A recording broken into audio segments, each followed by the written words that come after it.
সকলে সমবেত হয়ে সর্বপ্রথম আল্লাহ পাকের শাহী দরবারে শুকরিয়া জ্ঞাপন করি যে আল্লাহ পাক দুনিয়ার ব্যতিব্যস্ত থেকে আলাদা করে এই পবিত্র নূরানী মজলিসে দ্বীন শরিয়াতের জ্ঞান অন্বেষণের উদ্দেশ্যে আমাকে আপনাকে হাজির হওয়ার মতো তৌফিক এনায়েত করেছেন। আল্লাহ পাকের শাহী দরবারে কৃতজ্ঞতা প্রকাশে অন্তরের অন্তরস্থল থেকে সম্মিলিত কণ্ঠে প্রাণ ভরে সমস্বরে উচ্চ আওয়াজে ভক্তির সঙ্গে বলেন আলহামদুলিল্লাহ। সবাই মিলে প্রাণ ভরে আরেকবার বলেন আলহামদুলিল্লাহ। আল্লাহ পাকের প্রশংসার পর অসংখ্য দরুদ ও সালাম প্রেরণ করি সর্বকালের সর্বযুগের সর্বশ্রেষ্ঠ মহামানব, যিনি সৃষ্টি জগতের জন্য রহমত, ইমামুল আম্বিয়া, খাতামান নবিয়্যিন, সাইয়্যিদুল মুরসালিন, নূরে মুজাসসাম, রাহমাতাল লিল আলামিন, সেই প্রিয় রাসূলের পবিত্র রওজা আতহারে দরুদ সালামের ঝর্ণাধারা অজস্র ধারায় বর্ষিত হোক। ভক্তির সঙ্গে বলুন সাল্লাল্লাহু আলাইহি ওয়াসাল্লাম। সম্মানিত উপস্থিতি, আমার পূর্বে আপনারা গুরুত্বপূর্ণ আলোচনা শ্রবণ করছিলেন। আমি অধম অযোগ্য গুনাহগার, আল্লাহ পাক আমার মতো গুনাহগারকে আপনাদের খেদমতে স্বল্প সময়ের জন্য হাজির করেছেন। আমার জন্য দোয়া করেন আল্লাহ পাক আমাকে ইখলাসের নিয়তে শরীয়তের দৃষ্টিকোণ থেকে উপযুক্ত গঠনমূলক আলোচনা সংক্ষিপ্ত আকারে করবার মতো তৌফিক দান করেন। বলেন আল্লাহুম্মা আমিন। একেবারে মেপে মন জয় আলাদা আর হক আদায় করা আলাদা। একজন ভিন্ন কথাবার্তা দিয়ে তাদের খুশি করা সহজ। একজন বক্তা যখন দ্বীন শরিয়াতের কথা পৌঁছাতে বসেন, মহান দায়িত্ব, বড় এক দায়িত্ব।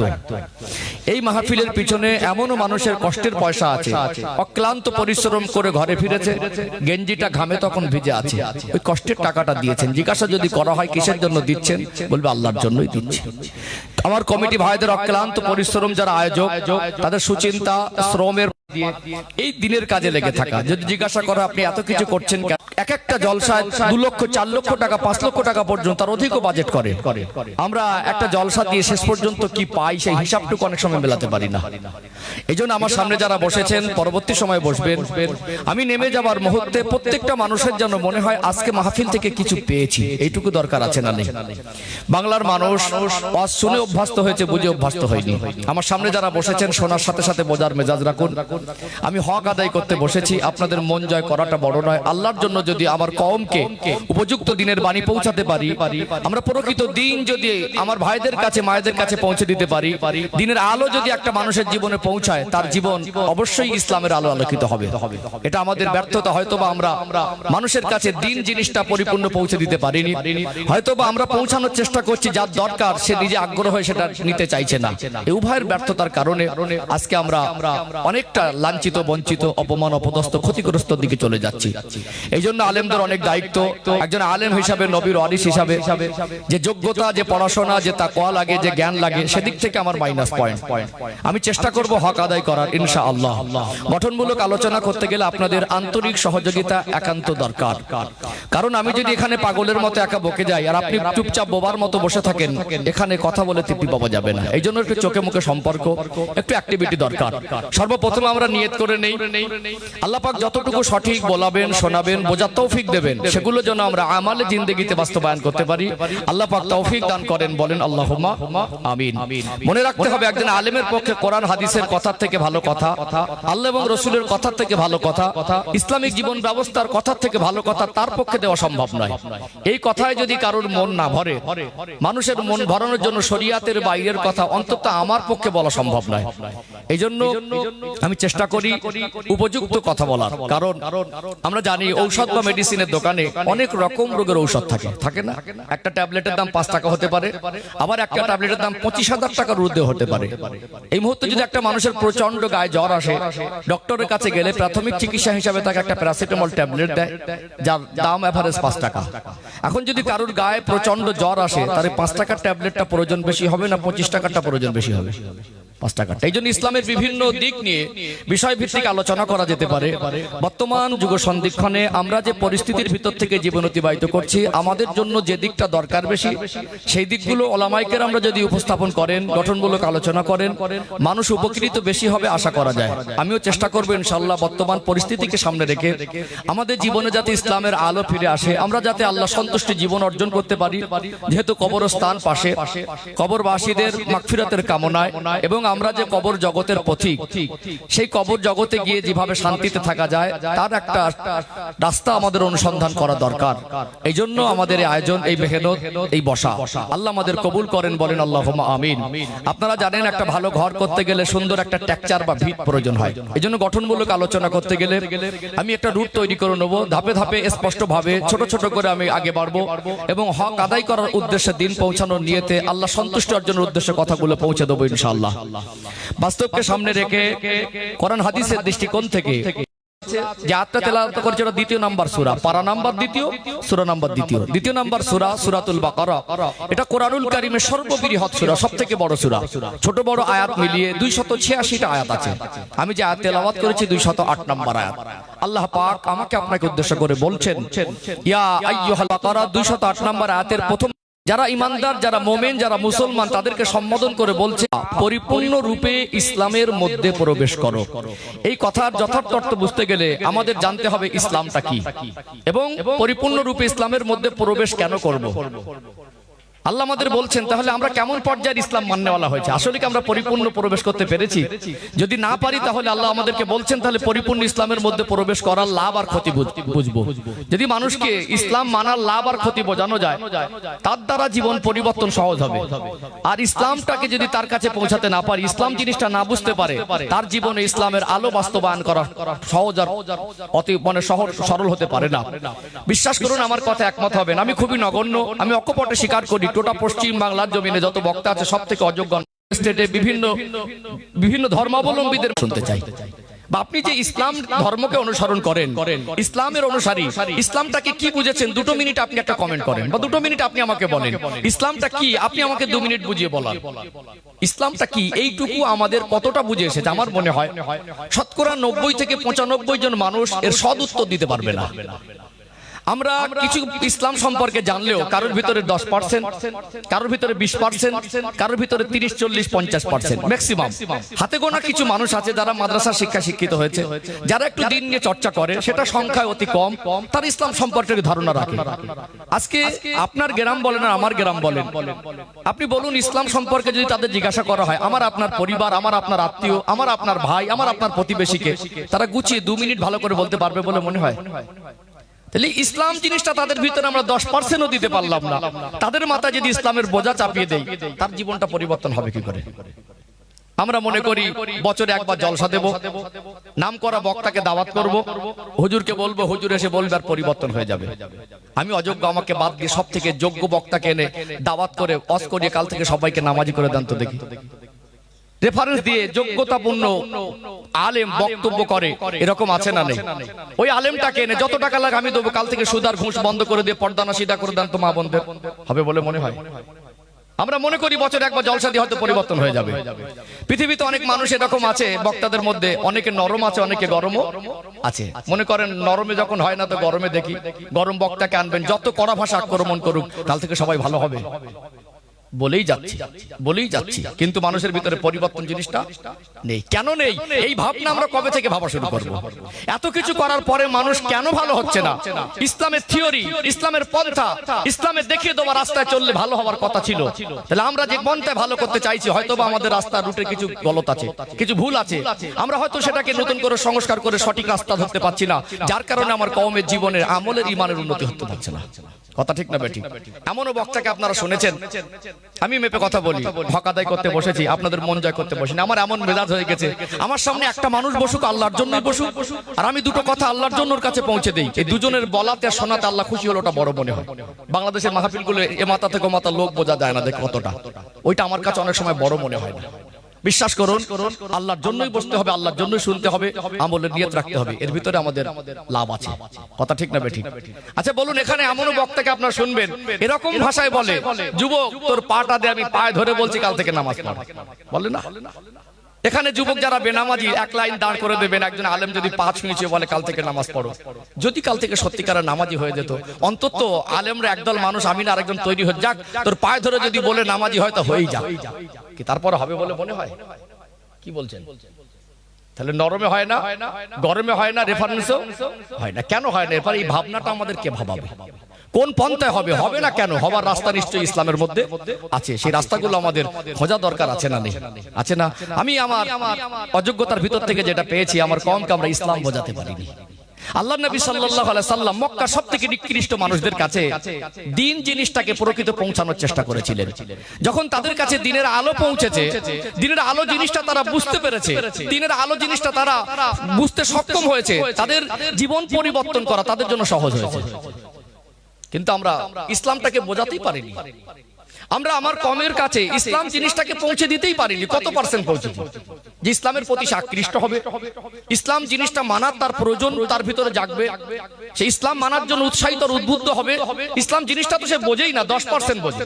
একটা মানুষ 20% বোঝে, 30% বোঝে। তার দ্বারা ইসলামের আলো জীবনে বাস্তবায়ন করা, আমরা ওয়াজ করে তার কাছে পরিবর্তন করে দিতে পারবো না। তাকে ইসলামটা বোঝাতে হবে। কথা ঠিক না বেটি? তাকে আগে ইসলামটা বোঝাতে হবে। আর ওয়াজের প্রেক্ষাপটে আজ থেকে আমি দীর্ঘদিন 2009 সালে গুজরাট থেকে পড়াশোনা করার পরে যখন এসেছি, তখনকার আমার বক্তব্য চিন্তাধারা এখন আর চিন্তাধারা আলাদা। তখন আনন্দ হতো, এখন মনে হয় আমার কমকে আমরা কি দিলাম। বয়স তো বাড়ছে নাকি? আমার বয়স প্রায় 40-এর কাছাকাছি।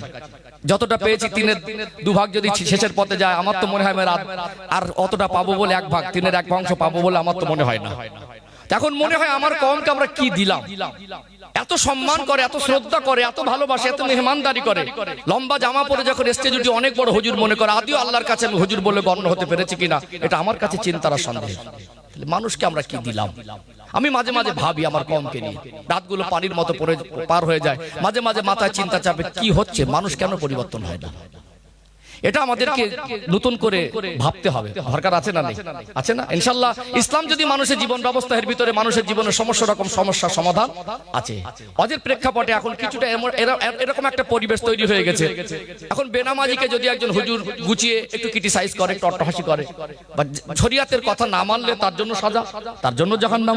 আল্লাহ এবং রাসূলের কথা যদি না মেনে চলে, তার জন্য সাজার ব্যবস্থা আছে না নেই? আছে না? শাস্তির ব্যবস্থা আছে। এটাকে যদি রেফারেন্স দিয়ে গুছিয়ে একজন বেনামাজিকে যদি বলা হয়, তাকে অট্টহাসি করা হয়, জাহান্নামী বলা হয়, পাশ থেকে একজন নামাজি হেসে বলে হুজুর না হেবি দিল, আচ্ছা এতে কি সমাধান হয়ে গেল? কথাকে ডাক করছেন নাকি? আপনি বলবেন হুজুর এখানে পর্দা করে না, মা বোনদের একটু পর্দার কথা বলল, হুজুর উঠে কুঁচে দিল, কেউ একটু হেসে দিল, বেপর্দা চলার জন্য দায়ুস বলে দিল, জাহান্নামী বলে দিল। পাশ থেকে একজন বলল হুজুর যা দিল না জবাব নেই। এই যে আপনি হেসে দিলেন, একটু অট্টহাসি হলো, এতে কি মা বোনদের পর্দা এসে যাবে? একজন মদখোর বা সুদখোর, তাকে নিয়ে অট্টহাসি করা, তাকে খারাপ বলা, তাকে নিয়ে জাহান্নামে পাঠিয়ে দেওয়া। একজন মানুষ বলবে হুজুর যা দিচ্ছে না এরকমই দরকার ছিল, খুব কড়া ডোজে ওয়াজ হয়েছে, কাল থেকে তো পর্দার ওই মানুষটা ভালো হয়ে যাবে। আমার কথা বুঝতে পারছেন? এগুলো আমাদের ভাবতে হবে। তাহলে কেন পরিবর্তন হয় না, হবে কোন রাস্তায়? সেই রাস্তা, সোজা রাস্তাটা আমার কমকে দেখে দিতে হবে। কথা ঠিক না বেটি?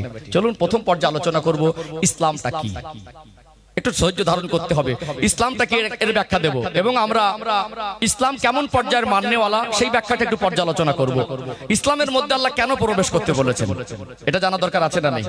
এবং ইসলাম মানার লাভ আর ক্ষতিটা যদি বোঝাতে পারি, একজন নেশাগ্রস্ত মানুষকে সে নেশা ছাড়ার জন্য আগ্রহী হবে।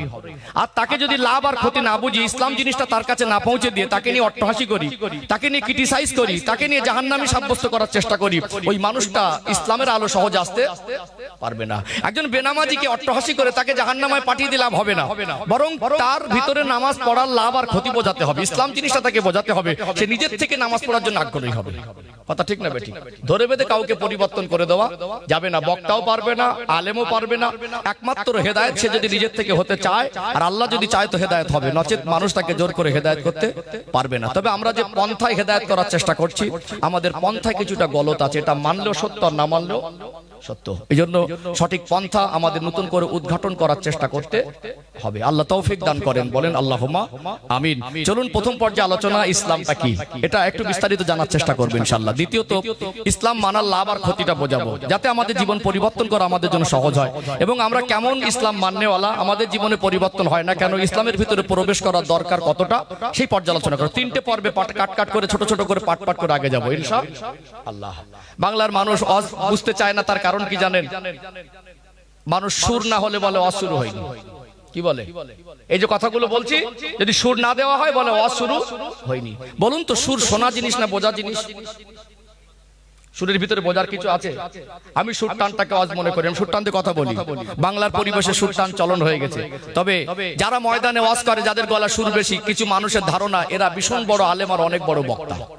কিন্তু এমনও বহু আলেম আছে যারা কোরআনের দর্শ দেয়, হাদিসের দর্শ দেয়, যারা বুখারী শরীফের দর্শ দেয়। এমন আলেম আছে যাদের ভিতরে তাকওয়া আছে, পরেজগারিতা আছে, তাদের ভিতরে আল্লাহর ভয় আছে। তারা প্রকৃতপক্ষে দ্বীনের দাওয়াত দেওয়ার যোগ্যতা অর্জন করেছে, কিন্তু তারা ময়দানে বের হয় না বলে আজকে মানুষ তাদেরকে আলেম মনে করে না। এমনও আলেম আছে আমরা তাদের জুতো সোজা করার যোগ্যতা অর্জন করিনি। কিন্তু ওই রকম একজন ভালো আল্লাহওয়ালা খোদাভীরু একজন যোগ্য আলেমকে যদি দ্বীনের দাওয়াতের জন্য এখানে পরিচয় না দিয়ে বসিয়ে দেওয়া হয়, তার গলায় যদি একদম সুর না থাকে, মানুষ বলবে কাকে ধরে এনেছিস। এর দ্বারা বোঝা যায় মানুষের যে চিন্তাধারা, ওয়াজ বোঝার মেজাজ নেই, ওয়াজ শোনার মেজাজ আছে।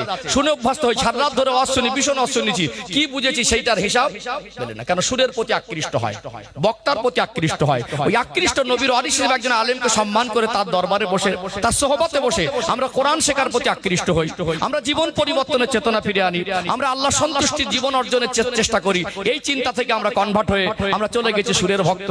আমাদের মতো হলে শুনবো, না হলে শুনবো না। মনের মতো হয়তো শুনবো, না হলে কোরআন হাদিস সব যদি মানুষের ভালো লাগতো তাহলে সবাই তো শুনতো। নামাজ ভালো জিনিস না? তাহলে সবার যদি ভালো লাগতো, ভালো জিনিস, সবাই নামাজি হয়ে যাওয়ার কথা ছিল। মদ খারাপ জিনিস, তারপরে খায় কেন? খারাপ জিনিসও মানুষের ভালো লাগে, আর ভালো জিনিসও মানুষের খারাপ লাগে। তাই বলে কি আমরা কোরআন হাদিসকে বিকৃতি করে দেবো? মানুষের মন পছন্দ মতো চলবো না, বরং ওই মানুষের বিকৃত মনকে কোরআন হাদিসের প্রতি মহব্বত আনার জন্য তাদেরকে সেই ট্রিটমেন্ট আর চিকিৎসা দরকার আছে না নেই? আছে না? আমার কথা রাগ করছেন নাকি? কষ্ট পাচ্ছেন? কথাগুলোকে বুঝতে পারছেন নাকি? ঠিক বলছি না ভুল বলছি? চলুন একটু ধাপে ধাপে আগে বাড়ি, ইনশাআল্লাহ অনেক কিছু পরিষ্কার হবে সাথে সাথে। সোনার মানিকেরা, নওজোয়ান তরুণেরা, ও সোনার ময়না যুবকেরা, আব্বারা মায়েরা, আল্লাহ পাক পবিত্র কালাম কোরআনুল কারীমে সূরাতুল বাকারার 208 নম্বর আয়াতের ভিতরে স্পষ্ট করে জানিয়ে দিলেন, ইয়া আইয়ুহাল্লাযীনা আমানু, হে বিশ্বাসী বান্দা বান্দিরা, উদখুলু ফিস সিলমি কাফা, তোমরা পরিপূর্ণ রূপে ইসলামের মধ্যে প্রবেশ করো। আল্লাহ দয়াময় ইসলামের মধ্যে পরিপূর্ণ প্রবেশ করতে বলেছেন। এখানে ইসলামের মধ্যে পরিপূর্ণ প্রবেশ করতে গেলে ইসলামটা কি একটু জানা দরকার আছে না নেই? ইসলাম হলো মানব জাতির জীবন বিধান। বাক্যটা ছোট হলেও এর ব্যাখ্যার গভীরতা অনেক বেশি। ছোট ছোট করে ব্যাখ্যা দেই। আপনারা অজের মধ্যে শুনেছেন 18,000 মাখলুকাত, শুনেছেন না? অনেকেই কথা একমত হবেন না। 18,000-এর বেশি কম তো হতেই পারে, তবে কম হবে না, বরং বেশি হবে।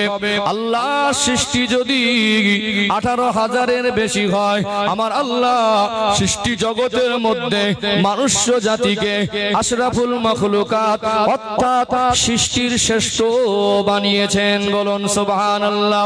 কোরআনুল কারীমে আমার আল্লাহ বলছেন, ওয়ালাকাদ কাররামনা বানি আদম, আমি আল্লাহ আদম সন্তানকে সম্মানের জীবন দিয়েছি।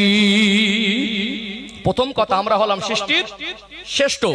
এমনকি আমরা যে ইমানে মুফাসসাল 7টা জিনিসের উপরে ইমান এনেছি, তাই আমরা ইমানদার। ইমান শব্দের অর্থটাই বিশ্বাস। আমানতু বিল্লাহি, ইমান এনেছি আল্লাহর উপরে, ও মালাইকাতিহি, ফারিস্তা সমূহের উপরে। ফারিস্তা যে আল্লাহর একটা সৃষ্টি, এই ফারিস্তা আছে, বিশ্বাস করি কি করি না? চোখে দেখি না, কিন্তু বিশ্বাস করতে হয়। না বিশ্বাস করলে ইমানদার হতে পারবো না। আল্লাহ পাকের অসংখ্য অগণিত ফারিস্তাদের মধ্যে 4 জন প্রধান ফারিস্তার নাম প্রায় জানি, কিন্তু ফারিস্তা একটা সম্মানী সৃষ্টি। আমরা নবীদের নাম যখন মুখে নেই, তাদের নামের আগে পিছে যে শব্দ চয়ন করি সম্মান সূচক, ফারিস্তাদের ক্ষেত্রে একই রকম। হযরত নবী মুসা আলাইহিস সালাম, তার নাম মুসা, কিন্তু হযরত নবী মুসা আলাইহিস সালাম। কিন্তু জিবরাইল আলাইহিস সালামের ক্ষেত্রে হযরত জিবরাইল আমিন আলাইহিস সালাম, হযরত ইসরাফিল আলাইহিস সালাম। তাদের নামের আগে পিছে নবীদের মতো সম্মান সূচক শব্দ চয়ন করলেও মাথায় রাখতে হবে, আল্লাহ সৃষ্টি জগতের মধ্যে ফারিস্তাদের থেকেও মানুষকে শ্রেষ্ঠত্ব দিয়েছেন, মানুষের সম্মান বেশি। জোরে বলুন সুবহানাল্লাহ। ও ভাইজানেরা, সোনার মানিক যুবকেরা, আব্বারা মায়েরা, আল্লাহ পাক মানুষকে শ্রেষ্ঠ করে করেছেন।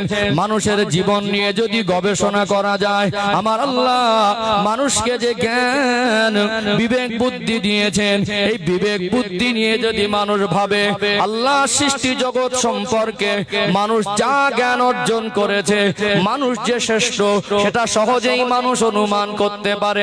কোরআনুল কারীমে সূরাতুত তিনের মধ্যে আমার আল্লাহ বলছেন, লাকাদ খালাকনাল ইনসানা ফি আহসানি তাকওয়িম।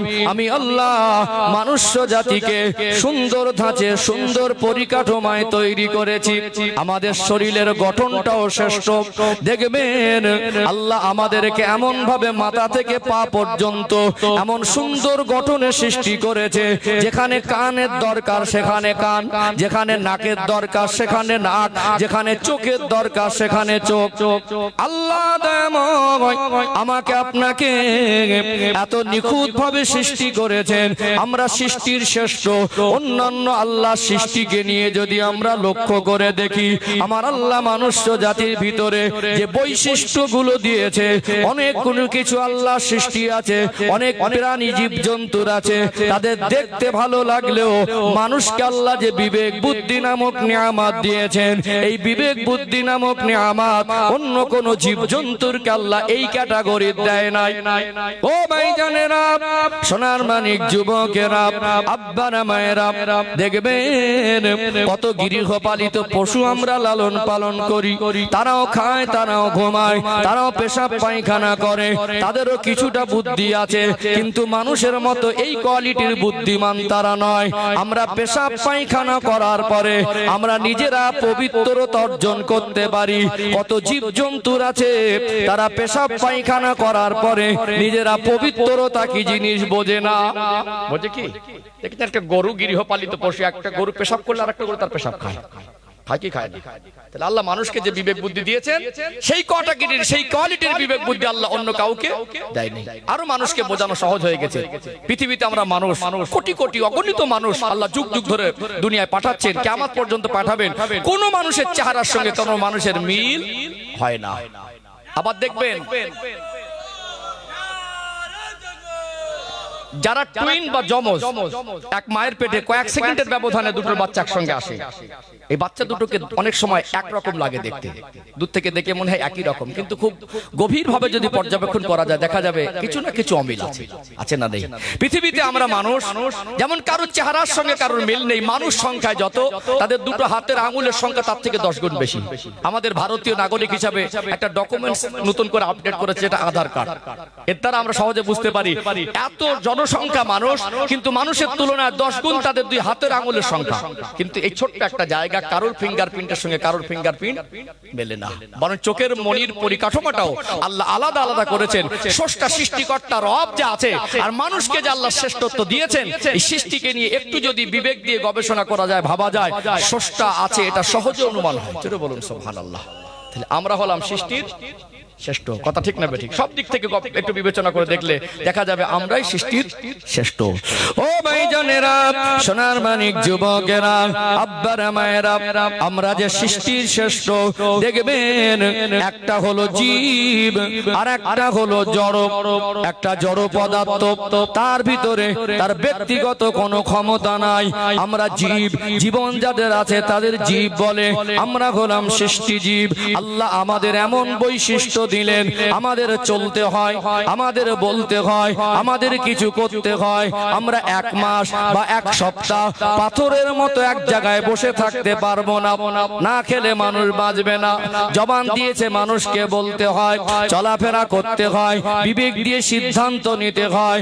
মানুষ সৃষ্টির শ্রেষ্ঠ হয়ে যে বলতে পারে বলে যা ইচ্ছা তাই বলবে এটা নয়, করতে পারে বলে যে যার মতো যা মন চায় তাই করবে এটা নয়। আল্লাহ খাওয়ার ক্ষমতা দিয়েছেন বলে যা মন চায় সেটাই খাবে এটা নয়। অর্থাৎ সৃষ্টির শ্রেষ্ঠ। এদের ভিতরে যদি একটা সুন্দর নিয়ম পদ্ধতি না থাকে, এদের জন্য একটা গাইডলাইন না থাকে, যে যার মতো চললে, যে যার মতো করলে, যে যার মতো সিদ্ধান্ত নিলে, যে যার মতো বলতে থাকলে মানুষের জীবনে শৃঙ্খলা বলে কিছু থাকবে না। মনুষ্য জাতির জীবনে শান্তি বলে কিছু থাকবে না। এই মনুষ্য জাতির জীবনটা এমন একটা কঠিন পরিস্থিতিতে আকার ধারণ করবে তার শ্রেষ্ঠত্বটা আর বজায় থাকবে না। আল্লাহর বড় দয়া, আমার আল্লাহ পাকের বড় করুণা। আল্লাহ পাক মানুষকে সৃষ্টির শ্রেষ্ঠ করে এই মানুষের জীবন যাপনের জন্য আল্লাহর পক্ষ থেকে মানুষ কি করবে আর কি করবে না, কি খাবে আর কি খাবে না, কিভাবে তাদের জন্ম থেকে মৃত্যু পর্যন্ত জীবনটা অতিবাহিত হবে, আল্লাহ সুন্দর একটা নিয়ম পদ্ধতি গাইডলাইন জীবন ব্যবস্থা দিয়েছেন। ওই জীবন ব্যবস্থা নিয়ম পদ্ধতি মানুষ জাতির জন্য যেটা আল্লাহর পক্ষ থেকে মানুষকে দেওয়া হয়েছে ওটার নাম হলো ইসলাম। জোরে বলুন সুবহানাল্লাহ। মানুষকে আল্লাহ পাঠিয়েছেন, আল্লাহ তিনি মানুষ জাতির জন্য গাইডলাইনটা আল্লাহ নিজেই দিয়েছেন। আমাদের সৃষ্টিকর্তা আল্লাহ, তাহলে আমাদের ভালো, আমাদের গাইডলাইন আল্লাহ পাক ছাড়া এত সুন্দর করে অন্য কেউ তৈরি করার ক্ষমতা রাখেন। এই জন্য আল্লাহ সুন্দর একটা নিয়ম পদ্ধতি গাইডলাইন আমাদেরকে দিলেন। এখন প্রশ্ন হবে ইসলাম কবে থেকে এসেছে? এটা একটা প্রশ্ন, ইসলাম কবে থেকে। আমি বিস্তারিত যাব না, কারণ ডাইনে বামে একটু এদিক ওদিক গেলে সময় নষ্ট হবে। কারণ আমার আলোচনার সামনে এখন যে রুটটা আমার শেষ পর্যায়ে পৌঁছাতে হবে, ইসলামটাকে এটা প্রাথমিক পর্যায়ে বোঝাবো, ইসলাম মানার লাভ ক্ষতিটা বোঝাবো, যাতে আমাদের জীবন পরিবর্তন সহজ হয় ইনশাআল্লাহ। নিজেরা যেন আমরা হিসাব করতে পারবো আমার জীবনটা পরিবর্তন দরকার আছে কিনা। এই আগ্রহ, এই চেতনা যদি আমাদের ভিতরে জাগ্রত হয়, আমরা যদি নিজের থেকে পরিবর্তন হতে চাই, তাহলে সহজ হবে ইনশাআল্লাহ। সেই পর্যন্ত পৌঁছাবো, আমার টার্গেট আছে ইনশাআল্লাহ। আসুন, ইসলাম তো মানব জাতির জীবন বিধান, এটা আল্লাহর পক্ষ থেকে এসেছে। যত আগে বাড়বো তত রাস্তা পরিষ্কার হবে। ও ভাইজানেরা, সোনার মানিক যুবকেরা, আব্বারা মায়েরা, ইসলাম কবে থেকে এসেছে? আল্লাহ পাক যেদিন থেকে দুনিয়া জমিনে মানুষ জাতিকে পাঠিয়েছেন, সেই দিন থেকে আল্লাহর পক্ষ থেকে মানুষ জাতি জীবন যাপনের নিয়ম পদ্ধতি আল্লাহ দিয়েছেন। এই দুনিয়ার মানুষ যখন আল্লাহ দেখিয়ে দেওয়া রাস্তা ভুলে যায়, মন মর্জি চলতে থাকে, ইচ্ছা মতো চলতে থাকে, দুনিয়ায় আল্লাহ দেখিয়ে দেওয়া নিয়ম পদ্ধতির বাইরে গিয়ে ব্যতিক্রম জীবনে আবদ্ধ হয়ে যায়, আমার আল্লাহর বড় দয়া, আল্লাহর বড় করুণা ওই পথ ভোলা মানুষ দিগকে, নিয়ম শৃঙ্খলাবদ্ধ মানুষ দিগ যারা পথ ভুলে ইচ্ছা মতো চলে, তাদের জীবনটা অশান্ত হয়ে যায়, তাদের জীবনে শৃঙ্খলা বলে কিছু থাকে না।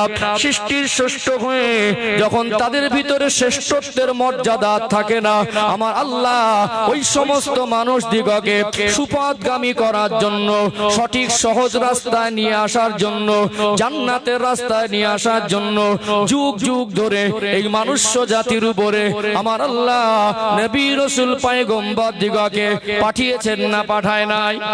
পাঠিয়েছেন না?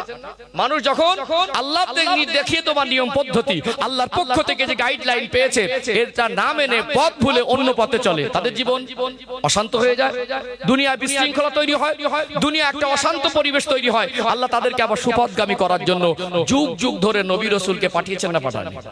প্রত্যেকটা নবী এসে আল্লাহ দেখিয়ে দেওয়া রাস্তা সাধারণ মানুষকে দেখিয়েছেন। তাহলে সর্বপ্রথম মানুষ হিসেবে আল্লাহ দুজনকে পাঠালেন, আদি পিতা আবুল বাশার আব্বাজান আদম আলাইহিস সালাম এবং মা হাওয়া আলাইহিস সালাম, অর্থাৎ এই দুজনকে আল্লাহ জান্নাতে সৃষ্টি করেছিলেন, দুজনকে আল্লাহ দুনিয়ায় পাঠালেন। আদম আলাইহিস সালাম তিনি ছিলেন আল্লাহ পাকের সম্মানিত একজন নবী। জোরে বলুন সুবহানাল্লাহ। সাধারণ মানুষ তাদের মনে প্রশ্ন হবে, যেটাই যে সোজা রাস্তা, এটাই যে আল্লাহর পক্ষ থেকে এসেছে, এটা আমরা বিশ্বাস করব কি করে? মানুষের প্রশ্ন হবে না? এই জন্য আল্লাহ নবীদের ভিতরে এমন খাস বৈশিষ্ট্য দিয়েছেন, নবীরা জিন নয় ফারিস্তা নয়, মানুষ।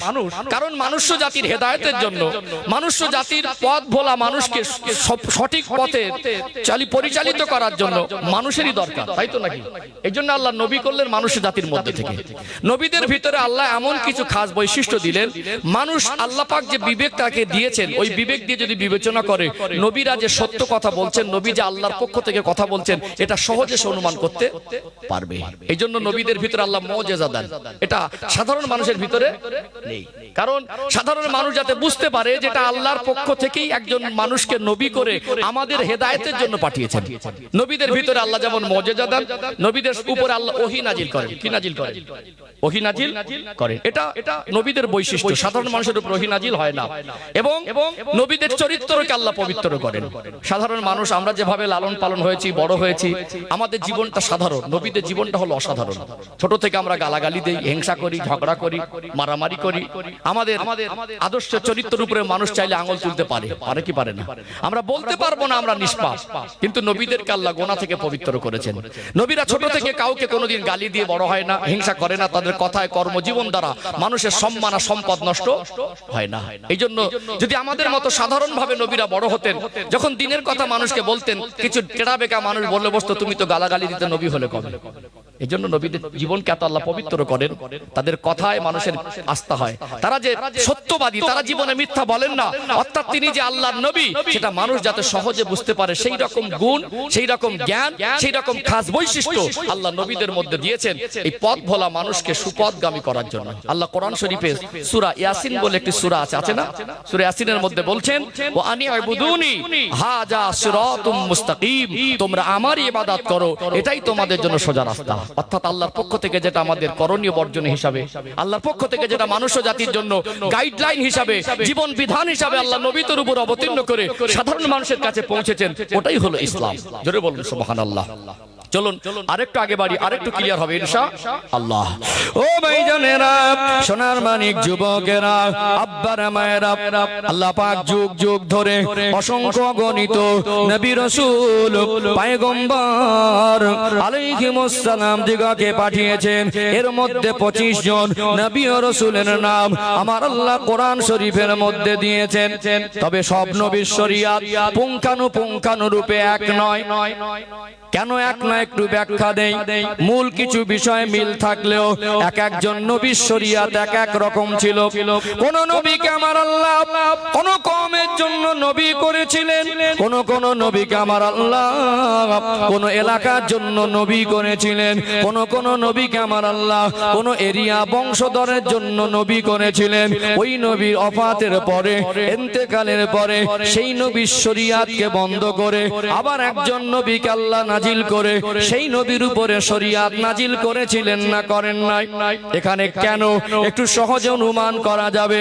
আমরা যে যতটা হায়াত পেয়েছি আমাদের এই বয়সী জীবনে, আমরা আমাদের অভিজ্ঞতা থেকে বুঝতে পারি আমরা আমাদের জীবনে অনেক কিছু পরিবর্তন দেখেছি না দেখি নাই। ইতিহাসও বলে, আমাদের অভিজ্ঞতাও বলে, আজ থেকে 500 বছর আগে দুনিয়ার পরিবেশ যেরকম ছিল আজকে তাছাড়া অনেকটা পরিবর্তন।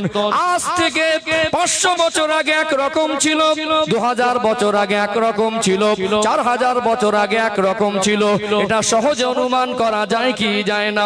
তাহলে সেই এলাকার জন্য তদানীন্তন সময়ে সেই পরিবেশে মানুষ জাতির জন্য যে জীবন বিধান, যে সুন্দর নিয়ম পদ্ধতি দরকার ছিল, আল্লাহ সেই জামানায় সেই কওমের জন্য একজন নবীকে নবী করে প্রেরণ করে তাদের জন্য উপযুক্ত শরীয়ত এবং জীবন বিধান নামক ইসলাম জিনিসটাকে আমার আল্লাহ তাদের কাছে পৌঁছে দিয়েছিলেন। সাধারণভাবে বোঝা যায় 19-20 তারতম্য থাকতে পারে। তাহলে সেই জামানায় সেই পরিবেশে সেই সিচুয়েশনে আল্লাহ তো সৃষ্টিকর্তা, তাহলে মানুষের জন্য তখনকার জন্য উপযুক্ত যেটা জীবন ব্যবস্থা দরকার ছিল আল্লাহ সেই জামানায় তাদের উপরে নবীকে নাজিল করে, নবী পাকে পাঠিয়ে তাদের উপরে শরীয়ত নাজিল করেছেন না করেননি? নবীরা কি করেছেন? পথ ভোলা মানুষদেরকে আল্লাহর পক্ষ থেকে যেটা আদেশ এবং নিষেধ করা হয়েছে সেটা সাধারণ মানুষের কাছে পৌঁছে দিয়েছেন। মানুষ যাতে সুপথের প্রতীক হয়, মানুষ যাতে আল্লাহ দেখিয়ে দেওয়া রাস্তায় চলে, এটাই তো ইবাদত, এটাই তো বন্দেগী। ওয়ানি ইবুদুনি হাযা সিরাতুম মুস্তাকিম, তোমরা আমারই ইবাদত করো, অর্থাৎ এটাই গোলামি, এটাই বন্দেগী, এটাই দাসত্ব, এটাই আল্লাহর ইবাদত, আল্লাহ দেখিয়ে দেওয়া রাস্তা। কথা ঠিক না বেঠিক? চলুন একটু আমাদের মূল শরীয়ত, যেহেতু আমরা শ্রেষ্ঠ নবীর উম্মত, এই শরীয়তের একটু আসতে হবে, দরকার আছে না?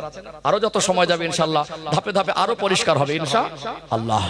ও ভাইজানেরা, সোনার মানিক যুবকেরা, আব্বারা মায়েরা, সব নবীর পরে আমার আপনার নবী, দয়ার নবী, মায়ার নবী, রাহমাতাল লিল আলামিন আমার রাসূলকে ইমামুল আম্বিয়া করে, খাতামান নবীন করে আমার রাসূলকে तमाम সৃষ্টি জগতের জন্য রহমত স্বরূপ করে, রাহমাতাল লিল আলামিন করে আমার আল্লাহ প্রেরণ করেছেন। বলুন সুবহানাল্লাহ।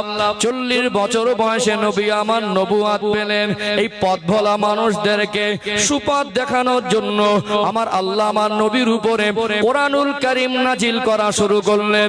আমার নবীকে 40 বছর বয়সে নবুয়ত দিলেন। ধীরে ধীরে 40 বছর বয়স থেকে আমার নবীকে 63 বছর হায়াত দিয়েছিলেন। 23 বছর ধরে শেষ নবীর উম্মতের জন্য আল্লাহ কমপ্লিট জীবন বিধান শরীয়ত হিসাবে কোরআনুল কারীমকে আমার আল্লাহ নাজিল করেছেন না করেন নাই। ধীরে ধীরে আইন কানুনকে আমার আল্লাহ নবীর উপর অবতীর্ণ করে সমাজে বাস্তবায়ন করার যে প্রেক্ষাপটটা সেটা নবীকে দিয়ে বাস্তবায়ন করিয়েছেন। 23 বছরের ব্যবধানে 114টি সূরা, টোটাল 30 পারা কোরআনুল কারীমকে আর শ্রেষ্ঠ নবীর উম্মতের জন্য শরীয়ত তথা জীবন বিধান ইসলামকে আমার আল্লাহ মানুষের কাছে পৌঁছাবার জন্য কমপ্লিট জীবন বিধান যাতে মানুষ পায়, আল্লাহর ফেরেশতা হযরত জিবরাইল আমিন আলাইহিস সালামকে এই 23 বছরের ব্যবধানে আমার নবীর কাছে 24,000 বারের মতো প্রেরণ করেছিলেন। বলুন সুবহানাল্লাহ। এই 23 বছরের ব্যবধানে নবী আমার দ্বীনের খেদমত করলেন। আল্লাহর পক্ষ থেকে যা কিছু এসেছে সেগুলো মানুষের কাছে পৌঁছে দিয়েছেন না দেন নাই। নবী বলেছেন আনা খাতামান নবিয়িন লা নবিয়্যা বাদি, আমি হলাম শেষ নবী, আমার পরে আর কোন নবী আসবেন না। তার মানে আমার আল্লাহ নতুন করে আর কোন শরীয়ত দেবেন না। কিয়ামত পর্যন্ত আমাদের জন্য একটাই শরীয়ত, সেটা আমার নবীর উপরে যা নাজিল হয়েছে।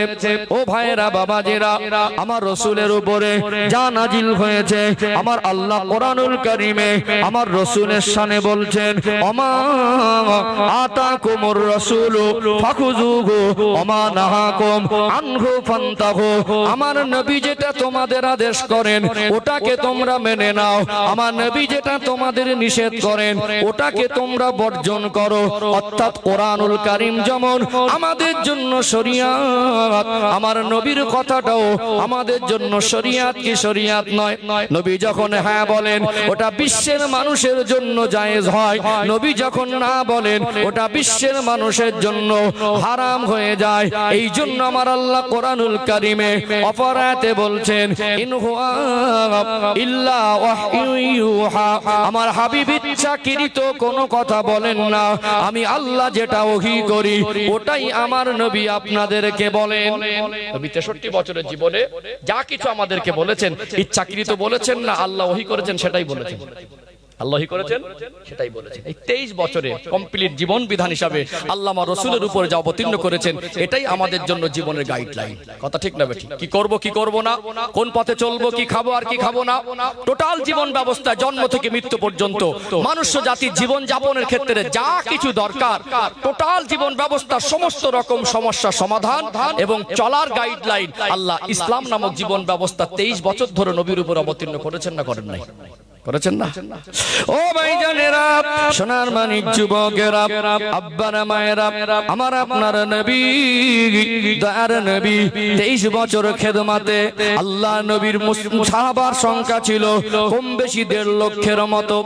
আল্লাহ নবী হুজুর আমার জীবনে একবার হজ করেছিলেন, বিদায় হজের ভাষণ দিচ্ছিলেন আরাফা ময়দানে জাবালে রহমত পাহাড়ের পদদেশে।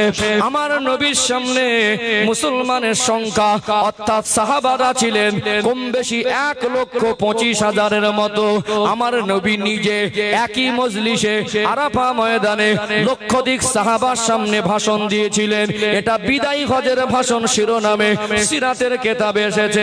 পুনরায় এই 23 বছরে নাজিল হওয়া শরীয়তের মূল বিষয়গুলো নবী আমার পুনরাবৃত্তি করে সাহাবাদেরকে সতর্ক করেছিলেন কি ছিলেন না? ওই আরাফা ময়দানে কোরআনুল কারীমের সর্বশেষ আয়াত আমার আল্লাহ দয়াময় তিনি নাজিল করে দিলেন আল ইয়াউমা আকমালতু লাকুম দীনাকুম ওয়া আতমামতু আলাইকুম নি'মাতি ওয়া রাদিতু লাকুমুল ইসলাম দীনা। কোরআনুল কারীমের 6 নাম্বার পারা সূরা মায়দা 3 নাম্বার আয়াত। এটা কোরআনুল কারীমের সর্বশেষ নাজিল হওয়া আয়াত। আল্লাহ বলছেন আল ইয়াউমা আকমালতু লাকুম দীনাকুম দীনাকুম, আমি আল্লাহ আজকে দ্বীনকে কমপ্লিট করে দিলাম। ওয়া আতমামতু আলাইকুম নিয়ামাতি, আমি নিয়ামতকে পরিপূর্ণ করে দিলাম। ওয়া রাদিতু লাকুমুল ইসলাম দীনা, আমি আল্লাহ ইসলামের উপরে রাজি খুশি সন্তুষ্ট হয়ে গেলাম।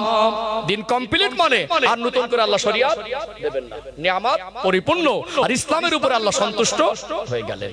ইন্নাদ দীনা ইনদাল্লাহিল ইসলাম, আল্লাহ বলছেন একমাত্র আমার মনোনীত ধর্ম হলো ইসলাম। অনেকে ভুল ব্যাখ্যা করে ইসলাম শ্রেষ্ঠ, মানে 5টা ছেলের মধ্যে একটা শ্রেষ্ঠ আর 4টো ছেলে, এরকম বলা যায় না। আর এরকম বলা যাবে না যে ইসলামই শ্রেষ্ঠ বা অন্য কোন ধর্মের গ্রহণযোগ্যতা আল্লাহর কাছে আছে, এমন নয়। একমাত্র ইসলামই আল্লাহর মনোনীত ধর্ম। এবং ওয়ানি আবুদুনি হাযা সিরাতুম মুস্তাকিম, এটাই আমাদের জন্য সোজা রাস্তা। এর বিকল্প কোন রাস্তায়, কোন পন্থায়, কোন পদ্ধতিতে আল্লাহকে সন্তুষ্ট করা সম্ভব নয়। মনুষ্য জাতির জীবনে প্রকৃত শান্তি সম্ভব নয়, মনুষ্য জাতির জীবনে প্রকৃত সফলতা সম্ভব নয়। এর ছাড়া অন্য কোন পন্থায়, অন্য কোন রাস্তায়, অন্য কোন পদ্ধতিতে কবর আযাব থেকে বাঁচা যাবে না। সৃষ্টির শ্রেষ্ঠ হয়ে সেই সৃষ্টিকর্তা রবের সন্তুষ্টি অর্জন করা সম্ভব নয়। তাহলে এই মূল ইসলামিক জীবন বিধান আল্লাহ আমার রাসূলের উপরে 23 বছর ধরে অবতীর্ণ করে এমন কমপ্লিট জীবন বিধান দিলেন, যেখানে কিয়ামত পর্যন্ত দুনিয়ার কোন মানুষ এই জীবন বিধানকে পরিবর্তন আর পরিবর্তন করতে পারবে না। খুব ভাইটাল পয়েন্ট, একটু মনোযোগী হন। পৃথিবীতে ইসলামের মধ্যে যা কিছু এসেছে, যা কিছু আইন কানুন, এটা মানুষের মন গড়া একটা শব্দ, একটা বাক্য ঢোকানো সম্ভব হয়েছে? হয়েছে কি? কার পক্ষ থেকে এসেছে? আল্লাহর পক্ষ থেকে। যেমন জীবন বিধান হিসেবে আমরা কিতাব হিসেবে আসমানি কিতাব কোরআনুল কারীম পেয়েছি কি পাইনি? এই কিতাবে কোরআনুল কারীমে সন্দেহের অবকাশ নেই। যালিকাল কিতাবু লা রাইবা ফি, ভুল তো দূরের কথা, সন্দেহের অবকাশ পর্যন্ত নেই। আবার দেখুন আল্লাহ বলছেন ইন্না নাহনু নাযালনা যিকরা ওয়া ইন্না লাহু লাহাফিজুন, আমি আল্লাহ কোরআনুল কারীমকে নাজিল করেছি আর কিয়ামত পর্যন্ত হেফাজতের দায়িত্ব নিজে গ্রহণ করেছি। মানুষ চাইলে শরীয়ত কিয়ামত পর্যন্ত পরিবর্তন করে দিতে পারবে না, পৃথিবী থেকে মুছে দিতে পারবে না। কিতাব আকারে যে কিতাব আকারে কোরআনুল কারীম সংরক্ষণ করেছি, এগুলো দুনিয়ার কোন শক্তি যদি আটলান্টিক মহাসাগরে ডুবিয়ে দেয়, আল্লাহ কিছু মানুষকে পছন্দ করে তাদের হৃদয়ে কোরআনুল কারীম সংরক্ষণ করেছে না করেনি? করেছে না? অর্থাৎ এই কোরআনুল কারীমের আয়াত এবং নবীর কথা, এটাকে কেউ রদবদল করে দিতে পারবে না। যা কিছু আমরা ইসলাম হিসাবে মানি, আল্লাহর বিধান হিসাবে, এতে মানুষের মন গড়া কোনো কথা আজও ঢুকেনি আর কিয়ামত পর্যন্ত ঢুকবেও না। পৃথিবীতে সে যত দামি মানুষ হোক, তার গ্রহণযোগ্যতা যত বেশি হোক, সমাজের কাছে যত জ্ঞানী বলে পরিচয় লাভ করুক, 5 ওয়াক্ত নামাজকে 6 ওয়াক্ত করতে পারবে? সঙ্গে সঙ্গে হিরো থেকে জিরো হয়ে যাবে, টান মেরে ফেলে দেবে। পৃথিবীতে এমন কি কোনো শক্তির জন্ম হয়েছে আর হবে যে 1 মাস রোজাকে 15 দিন করে দেবে? পারবে? তাহলে মূল জীবন বিধান ইসলাম এমন একটা জীবন বিধান, সেটা আল্লাহর পক্ষ থেকেই আমাদের কাছে এসেছে। এর পরিবর্তন আর পরিবর্তন সম্ভব নয়। ইসলাম দুনিয়া শুরু থেকে ছিল, আজও আছে, কিয়ামত পর্যন্ত থাকবে। সম্মানিত ভাইরা, এখানে একটু আপনাদের তথ্য তুলে দেই। আজকে যারা গোটা বিশ্বের মধ্যে জেনারেল শিক্ষায় শিক্ষিত, এডুকেটেড পারসন, গবেষক, ঐতিহাসিকবিদ, আজকে গোটা বিশ্ব থেকে গুগল যে তথ্যগুলো সংগ্রহ করে এক জায়গায় করেছে, আজকে ইন্টারনেটে সার্চ করলে বিভিন্ন তথ্য পাওয়া যায় না, সেগুলোকে শিক্ষিত সমাজের মানুষ প্রাধান্য দেয়, মান্যতা দেয়। কারণ গুগল যথেষ্ট যাচাই বাছাই করে একটা তথ্য সেটাকে সাধারণ মানুষের কাছে পেশ করেছে। আজকে আমার ইয়াং জেনারেশন যুবক ভাইদেরকে বলবো, বাড়ি গিয়ে মোবাইলে সার্চ করবে, গুগলে গিয়ে, যে পৃথিবীতে টোটাল ধর্ম কতটা, টোটাল ধর্ম সংখ্যা আমরা 5-7টার নাম জানি, কিন্তু গুগল তথ্য গ্রহণ করেছে ইতিহাস থেকে আগে পিছে মিলে মানুষ নিজের মতো করে ছোটখাটো মিলিয়ে 3.5 থেকে 4 হাজার ধর্ম মানুষ অনুসরণ করে। কতটা? 3.5 থেকে 4 হাজার। এত ধর্ম যদি পৃথিবীর মানুষ অনুসরণ করে, একমাত্র ইসলাম এমন একটা ধর্ম যার রীতিনীতি, যার আদর্শ, যার নিয়ম, যার পদ্ধতি তৈরি দুনিয়ার কোনো মানুষ করেনি। স্বয়ং স্রষ্টার পক্ষ থেকে সৃষ্টির শ্রেষ্ঠ মানুষের উপরে আল্লাহ অবতীর্ণ করেছেন। কথা ঠিক না বেটি? এর বাইরে যত ধর্ম আছে, ওই ধর্মের বয়স কত, কে শুরু করেছে, কবে থেকে শুরু হয়েছে, ধর্মে বলতে তার যে নিয়ম কানুন, পদ্ধতি, ইতিহাস, হিস্টোরি যা কিছু লিপিবদ্ধ করা হয়েছে, ধর্ম হিসাবে মানুষ অনুসরণ করছে। ওর গোড়ায় যদি যাওয়া যায়, দেখবে কেউ না কেউ মানুষ ওটাকে লিখেছে, কেউ না কেউ মানুষ ওটাকে বানিয়েছে। অর্থাৎ একজন মানুষকে মহামানুষ হিসেবে তাকে দেবতা বলে মেনে নিয়েছে, তার কথাকে প্রাধান্য দিয়েছে, তার কথাকে মানুষ মেনে নিয়েছে, অর্থাৎ একটা ধর্ম চালু হয়ে গেছে। কিন্তু ইসলাম এমন একটা ধর্ম যেখানে মানুষের কোনো মন গড়া কথা নেই, মানুষের কোনো ব্যক্তিগত মত নেই, এখানে মানুষ জোর করে কোনো মত ঢোকাতেও সক্ষম হবে না। ইসলামের একটা অর্থ হলো শান্তি, অর্থ হলো শান্তি। কারণ আল্লাহর পক্ষ থেকে সৃষ্টির শ্রেষ্ঠ মানুষ জাতির উপরে যে নিয়ম পদ্ধতি দিয়েছে, এই নিয়ম পদ্ধতি যে চললে মানুষের জীবনে শান্তি বাস্তবায়ন হবে, এতে সন্দেহের অবকাশ নেই। এই আলোচনা আমি আসবো। ইসলামের শান্তির যে ব্যাখ্যা, এটা অলরেডি আসবে। মোটামুটি ইসলাম যে আল্লাহর পক্ষ থেকে এসেছে, আমাদের জীবন যাপনের নিয়ম পদ্ধতি, এটা ক্লিয়ার হলো। ইসলাম যে শ্রেষ্ঠ এটা বোঝা গেল, ইসলাম যে শ্রেষ্ঠ এটা বোঝা গেল, একমাত্র আল্লাহর মনোনীত, এটাও পরিষ্কার হয়ে গেল। চলুন ইসলামের মধ্যে আল্লাহ আসতে বলছেন কেন একটু পর্যালোচনা করি। আমরা পরিবর্তন কেন হই না, ইসলাম মানা লস লাভ আমি পর্যালোচনা করবো ইনশাআল্লাহ। ও ভাইজানেরা, সোনার মানিক যুবকেরা, আব্বারা মায়েরা, আমার আল্লাহ কোরআনুল কারীমে সূরাতুল বাকারার 208 নম্বর আয়াতের মধ্যে এটাই বিশ্বের মানুষকে আল্লাহ সৃষ্টি জগতের মধ্যে আল্লাহ যাকে শ্রেষ্ঠ করেছেন, আল্লাহ সেই মনুষ্য জাতিকে আল্লাহ পাক ইসলামের মধ্যে আবদ্ধ হতে বলছেন।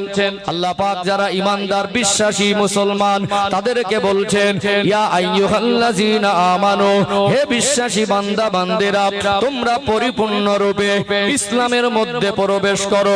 পরিপূর্ণ রূপে ইসলামের মধ্যে প্রবেশ করতে গেলে কোনটা হারাম কোনটা হালাল, কোনটা করণীয় কোনটা বর্জনীয়, কোনটা নেকি কোনটা গুনাহ, কোন কাজ করলে জান্নাতে যাওয়া যাবে, কোন কাজ করলে জাহান্নামায় যেতে হবে, এগুলো আমরা জানি কি জানি না।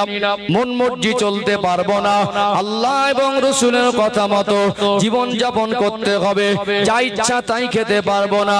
ইসলাম নামক আইন কানুনের মধ্য থেকে জীবন অতিবাহিত করতে হবে।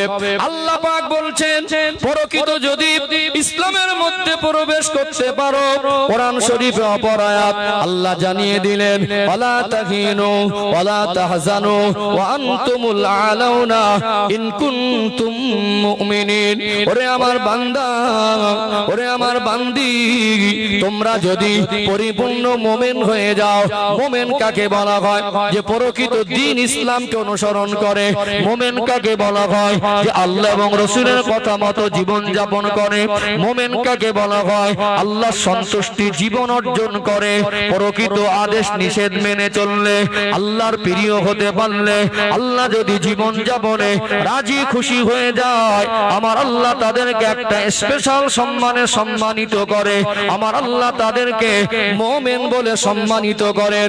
আল্লাহ বলছেন, তোমরা যদি প্রকৃত দ্বীনের অনুসারী হও, প্রকৃত ইসলামের মধ্যে আসতে পারো, আমি আল্লাহ জানিয়ে দিলাম, দুনিয়ার কোন শক্তি আর দুনিয়ার কোন ব্যক্তি তোমাদের ক্ষতি আর অপমান অপদস্থ করতে পারবে না। আমি আল্লাহ জানিয়ে দিলাম, দুনিয়ায় তোমরা সবথেকে দামি মানুষ হয়ে যাবে। কোরআনুল কারীমে অপরাধ আল্লাহ বলছেন, ওয়াকানা হাক্কান আলাইনা নাসরুল মুমিনিন। ওরে আমার বান্দা বান্দি, তোমরা যদি মুমিন হয়ে যাও, আমি আল্লাহর পক্ষ থেকে তোমাদের সাহায্য করাটা ওয়াজিব হয়ে যাবে। ইসলাম যেমন শ্রেষ্ঠ এবং ইসলামকে মানুষ যাতে সহজে বুঝতে পারে, আল্লাহ পাক কোরআনুল কারীমকে আমার নবীকে দিয়েছেন না দেন? নবীও শ্রেষ্ঠ, আসমানি কিতাবও শ্রেষ্ঠ। এইজন্য ইসলাম এসেছে মুসলমানদের জন্য নয়, মানুষ জাতির জন্য, কিন্তু মানুষ সৃষ্টির শ্রেষ্ঠ। এবং কোরআনুল কারীম এটা মুসলমানদের ধর্মীয় কিতাব নয়, এটা মানুষ জাতির জন্য প্রেরণ করা হয়েছে। নবীও শুধু মুসলমানদের জন্য নবী নয়, আল্লাহ সৃষ্টি জগতের জন্য রহমত করেছেন, স্পেশালি মানুষের জন্য আল্লাহ নবী করেছেন। কথা ঠিক না বেঠিক? অর্থাৎ এর ভিতরে যখন পরিপূর্ণ আসবে, আল্লাহ তাকেও শ্রেষ্ঠ বানিয়ে দেবে। তার ভিতরে একটা সুপ্রিম সুপার পাওয়ার তৈরি হবে। মানুষ তার জীবনে, মানুষ জাতি যা কিছু অর্জন করে, মানুষের জীবনে অর্জনকৃত সব থেকে দামি জিনিস হলো ইমানি পাওয়ার। জোরে বলুন সুবহানাল্লাহ। আজকে আমরা জেনারেল শিক্ষায় শিক্ষিত হয়ে ইসলামের তথ্য না জানার কারণে, ইসলামের নিয়ে গবেষণা না করার কারণে, ইসলামের জ্ঞান না থাকার কারণে আমরা ইসলামের বিষয়গুলো গুরুত্বহীন মনে করে আমরা বিজ্ঞানের আবিষ্কারকে প্রাধান্য দেই।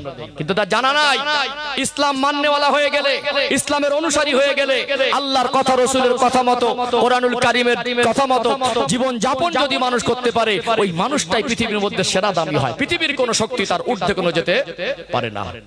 সব থেকে দামি জিনিস হলো ইমানি সম্পদ। এই ইমানি সম্পদ মানে আল্লাহর সঙ্গে বান্দার সুসম্পর্ক। শ্রেষ্ঠ জাতি মানুষ, মানুষের জীবন যাপনে সৃষ্টিকর্তা রবকে খুশি করা। আমরা মানুষ, আমাদের ভিতরে নবীদেরকে আল্লাহ পাঠালেন, নবীরা হলেন আল্লাহর সঙ্গে গভীর সম্পর্কের নিয়ামত পেয়েছিলেন। কথা ঠিক না বেঠিক? নবীরা হলেন নিখুঁত ঈমানদার। এই জন্য আল্লাহর সঙ্গে নবীদের সম্পর্ক হওয়ার কারণে হযরত নবী ঈসা আলাইহিস সালাম কোন পুরনো কবরস্থানের ধারে গিয়ে যখন বলতেন কুম বিইজনিল্লাহ, 200-500 বছর 2000 বছর আগের পুরনো কবরবাসী জীবিত জিন্দা হয়ে দাঁড়িয়ে যেত। জোরে বলবেন না? বিজ্ঞানকে বলবেন, কিয়ামত পর্যন্ত চ্যালেঞ্জ দেবেন, এরকম যন্ত্র আবিষ্কার করতে পারবে না যে মরা মানুষকে কবর থেকে জ্যান্ত করে তুলবে। পারবে? বিজ্ঞান চাঁদে পৌঁছাতে গিয়ে দম সরে যাচ্ছে। আমার দেশের ইসরোর বিজ্ঞানী যদি চন্দ্রযানকে চাঁদে পাঠায়, এটা আমি দেশবাসী হিসাবে গর্বিত। মনে রাখতে হবে, আল্লাহর নবী সাল্লাল্লাহু আলাইহি সাল্লাম জমিনে দাঁড়িয়ে আঙ্গুল দিয়ে ইশারা করেছে, আল্লাহ আসমানের চাঁদটা দ্বিখণ্ডিত করে দিয়েছেন। জোরে বলবেন না? আল্লাহর সঙ্গে নবীর সম্পর্ক, অর্থাৎ স্রষ্টার সঙ্গে যার সম্পর্ক যত গভীর, এই পৃথিবীতে তার দামও বেশি, তার শক্তিটাও তত বেশি। আপনি বলবেন নবীদের কথা বলছেন, তাহলে নবীদের পরে সাহাবাদের মর্যাদা। সাহাবাদের মর্যাদা না? ইতিহাস যদি বলি অনেক লম্বা, এগুলো পড়াশোনা গবেষণা করা জিনিস। আজকে দুঃখজনক হলে সত্য, আমরা কয়েক কোটি টাকা না, বহু মানুষ গোটা পশ্চিম বাংলায় যে পরিমাণে জলসার পিছনে খরচা করি, এক বছর জলসা বন্ধ করে দিলে আমাদের এই প্রত্যেকটা জেলায় একটা করে ইসলামের গবেষণাগার তৈরি করা সম্ভব। যে পরিমাণে জলসার পিছনে টাকা খরচা করি, একটা বছরে যদি জলসা বন্ধ করে দিই, জলসা না বন্ধ করি, যদি আমরা চেষ্টাও করি, তো আমাদের দ্বারা একটা কোরআনুল কারীমের রিসার্চ সেন্টারও খোলা সম্ভব। কিন্তু আমরা সেগুলো করি না, ইসলাম নিয়ে গবেষণা করি না। পৃথিবীতে যত ধর্ম আছে দেখবেন, এত ধর্ম, 3.5 থেকে 4 হাজার যদি ধর্ম হয় গুগলের তথ্য অনুযায়ী, অন্য কোনো ধর্ম নিয়ে মাথা ব্যথা নেই। ঘুরে ফিরে মুসলমানদেরকে আক্রমণ করে। আর যত মানুষ বুঝতে শিখছে, গবেষণা করছে, জানতে পারছে, মানুষকে জোর করে আনতে হচ্ছে না। যারা এডুকেটেড পারসন, বিশেষ করে পশ্চিমা দেশগুলোতে, একজন গবেষক, একজন ঐতিহাসিক, একজন দার্শনিক, এই সমস্ত ক্যাটাগরির মানুষ, তারা ইসলামের ছায়াতলে আসছে কি আসছে না? ইসলামকে নিয়ে যে জানার চেষ্টা করছে, প্রকৃত ইসলামটা যার বুঝে আসছে, তাকে দুনিয়ার কোন শক্তি ইসলাম থেকে আর দূরে রাখতে পারছে না। কারণ ইসলাম তো সত্য, ইসলামের আলো, এটা সত্য, একেবারে পরিষ্কার। এই জন্য মানুষের কাছে ভুল বোঝানো হয়, যে ইসলাম সম্পর্কে মানুষের কাছে ভুল মেসেজ দেওয়ার চক্রান্ত করা হয়। অন্য জাতি তারা ইসলাম গবেষণা করে মুসলমানদেরকে মিটিয়ে দেওয়ার চক্রান্ত করছে। আমরা যাতে দুর্বল হয়ে পড়ি ইমানি দিক থেকে, আমাদের কাছে সুদ জিনিসটাকে তুলে ধরা হচ্ছে। আর আমরা ইসলাম না বোঝার কারণে আমার সৃষ্টিকর্তার বিরুদ্ধে চলে গিয়ে আমরা হারাম জিনিসগুলো ভক্ষণ করে আমার রবকে আমরা অসন্তুষ্ট করছি, যে কান্নাটা আসমান পর্যন্ত যেন না ওঠে। কথা কি বুঝতে পারছেন? ইমানদারের চোখের পানি অনেক দাম। দুনিয়ার বিজ্ঞান চেষ্টা করে, যন্ত্র আবিষ্কার করে, কিয়ামত পর্যন্ত আল্লাহর মতো করে বৃষ্টি বর্ষণ করতে পারবে? পারবে? দুনিয়ার বিজ্ঞান দাদাগিরি করে। আজকে গোটা বিশ্বের উপরে যে যুক্তরাষ্ট্র দাদাগিরি করে, বিশ্বের মধ্যে নিজেকে শক্তিমান মনে করে, আল্লাহ বলে বান্দা একটু হেলিয়ে দেবো, শক্তি কোথায় হারিয়ে যাবে খুঁজে পাবি না, হাঁটু জলে ঠাঁই পাবি না বান্দা। আজকে সিরিয়ায় যখন হসপিটালে নিষ্পাপ বাচ্চাদের উপর আক্রমণ হলো, মানবতা বিরোধী কাজ হলো, এটা মানুষের কাজ হতে পারে না। সেখানে বিশ্বের দাদাগিরি করতে গিয়ে ন্যায় কথা বলা দরকার ছিল, সেখানে পদক্ষেপ না নিয়ে সন্ত্রাসী ইসরায়েলকে সাহায্য করেছিল। দুনিয়ায় দাদাগিরি করতে চায়, আল্লাহ বলে বান্দা এমন আগুন আমি জেলে দেবো, তোমার দাদাগিরি কাজ হবে না, নাকানি চোবানি খেয়ে যাবে, আগুন নেভাতে পারবে না। লস অ্যাঞ্জেলেসে আল্লাহ দেখিয়ে দিলেন, আমেরিকার যুক্তরাষ্ট্রের যে শহর, বড় বড় আমাদের দেশে সব হলিউডরা গিয়ে সেখানে মানে বিল্ডিং কিনে রেখেছে। আল্লাহ যাকে ইজ্জত কেড়ে নেয়, আল্লাহ যাকে রাস্তার ফকির বানিয়ে দেয়, কাল সকালবেলা তো দূরের কথা 10 মিনিটের কথা বলা যাবে না। বলা যাবে? কুলিল্লাহুম্মা মালিকাল মুলকি তুতিল মুলকা মান তাশা ওয়া তুইজ্জু মান তাশা ওয়া তুযিল্লু মান তাশা। আল্লাহ বলছেন, কুল হাবিব আপনি বলে দেন, আল্লাহ পাক সার্বভৌম শক্তির অধিকারী, তিনি যাকে ইচ্ছা করেন তাকে রাজত্ব দেন, যাকে ইচ্ছা করেন তার রাজত্ব ছিনিয়ে নেন। সিরিয়ার বাংলাদেশের দৃষ্টান্ত পৃথিবীর মানুষকে আল্লাহ পাক আবার একবার বুঝিয়ে দিলেন যে মানুষ ধরা হবে, রাজত্ব আল্লাহই যে ছিনিয়ে নেয়, আল্লাহ যে রাস্তার ফকির বানিয়ে দিতে পারে, মানুষ পরিকল্পনা করে বুঝতে পারবে না। 1400 বছর আগে নাজিল হওয়া আয়াত মানুষ মনে করছে যে এখনই যেন নাজিল হয়েছে। কথা ঠিক না বেঠিক? কথা কি বুঝতে পারছেন? অর্থাৎ ক্যালিফোর্নিয়ার যে আপনাদের দাবানল আগুন আজ গোটা বিশ্ব দেখছে, এখনো নিয়ন্ত্রণের বাইরে, এখনো নিয়ন্ত্রণের বাইরে। বলছে শয়তানি আগুন। কত হেলিকপ্টার আছে, কত আগুন নেভানো টেকনোলজি ব্যবহার করছে, কিন্তু আগুন নেভানো সম্ভব হচ্ছে না। কি শক্তিশালী মনে করো নিজের দেশকে? তো আত্মরক্ষা দিতে পারো না, তুমি গোটা বিশ্বের উপর দাদাগিরি করো কি করে? একমাত্র তামাম কুল কায়নাতের স্রষ্টা, তামাম কুল কায়নাতের বাদশা তিনি কে? আমার রব আল্লাহ। কথা ঠিক না বেঠিক?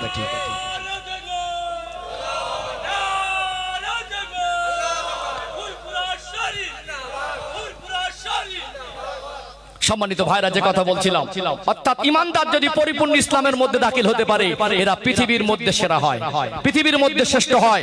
স্রষ্টা যদি কারো জীবন যাপনে সন্তুষ্ট হয়, আল্লাহ ওই সৃষ্টিকে, আল্লাহ ওই মানুষটাকে পৃথিবীর কাছে দামি, সম্মানী, ইজ্জত ওয়ালা বানিয়ে দেয়। জোরে বলুন সুবহানাল্লাহ।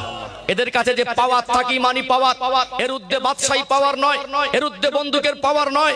একজন ইমানদার সত্যিকারে যদি আল্লাহ সন্তুষ্টি অর্জনে জীবন যাপন করে, ওই ইমানদারের 2 ফোঁটা চোখের পানি এত দামি, আল্লাহ যদি অনাবৃষ্টি দেয়, ইমানদারের 2 ফোঁটা চোখের পানি 7 ফুট আর 5 ফুট উপর থেকে জমিনে পড়ার আগে আল্লাহ কয়েক হাজার ফুট উপর থেকে আল্লাহ রহমতের পানি দেয়। এটা বিজ্ঞান কিয়ামত পর্যন্ত তপস্যা করে ইমানি শক্তির বলে যেটা হয়, বিজ্ঞানের ক্ষমতা সেটা কখনো পসিবল নয়, সম্ভব নয়। কথা ঠিক না বেঠিক? আমরা নিজের দাম বুঝতে পারিনি। সম্মানিত ভাইরা, ইতিহাস যদি তুলে ধরে, চলুন একটু ব্যাকে যাই। নবীদের কথা বলছিলাম।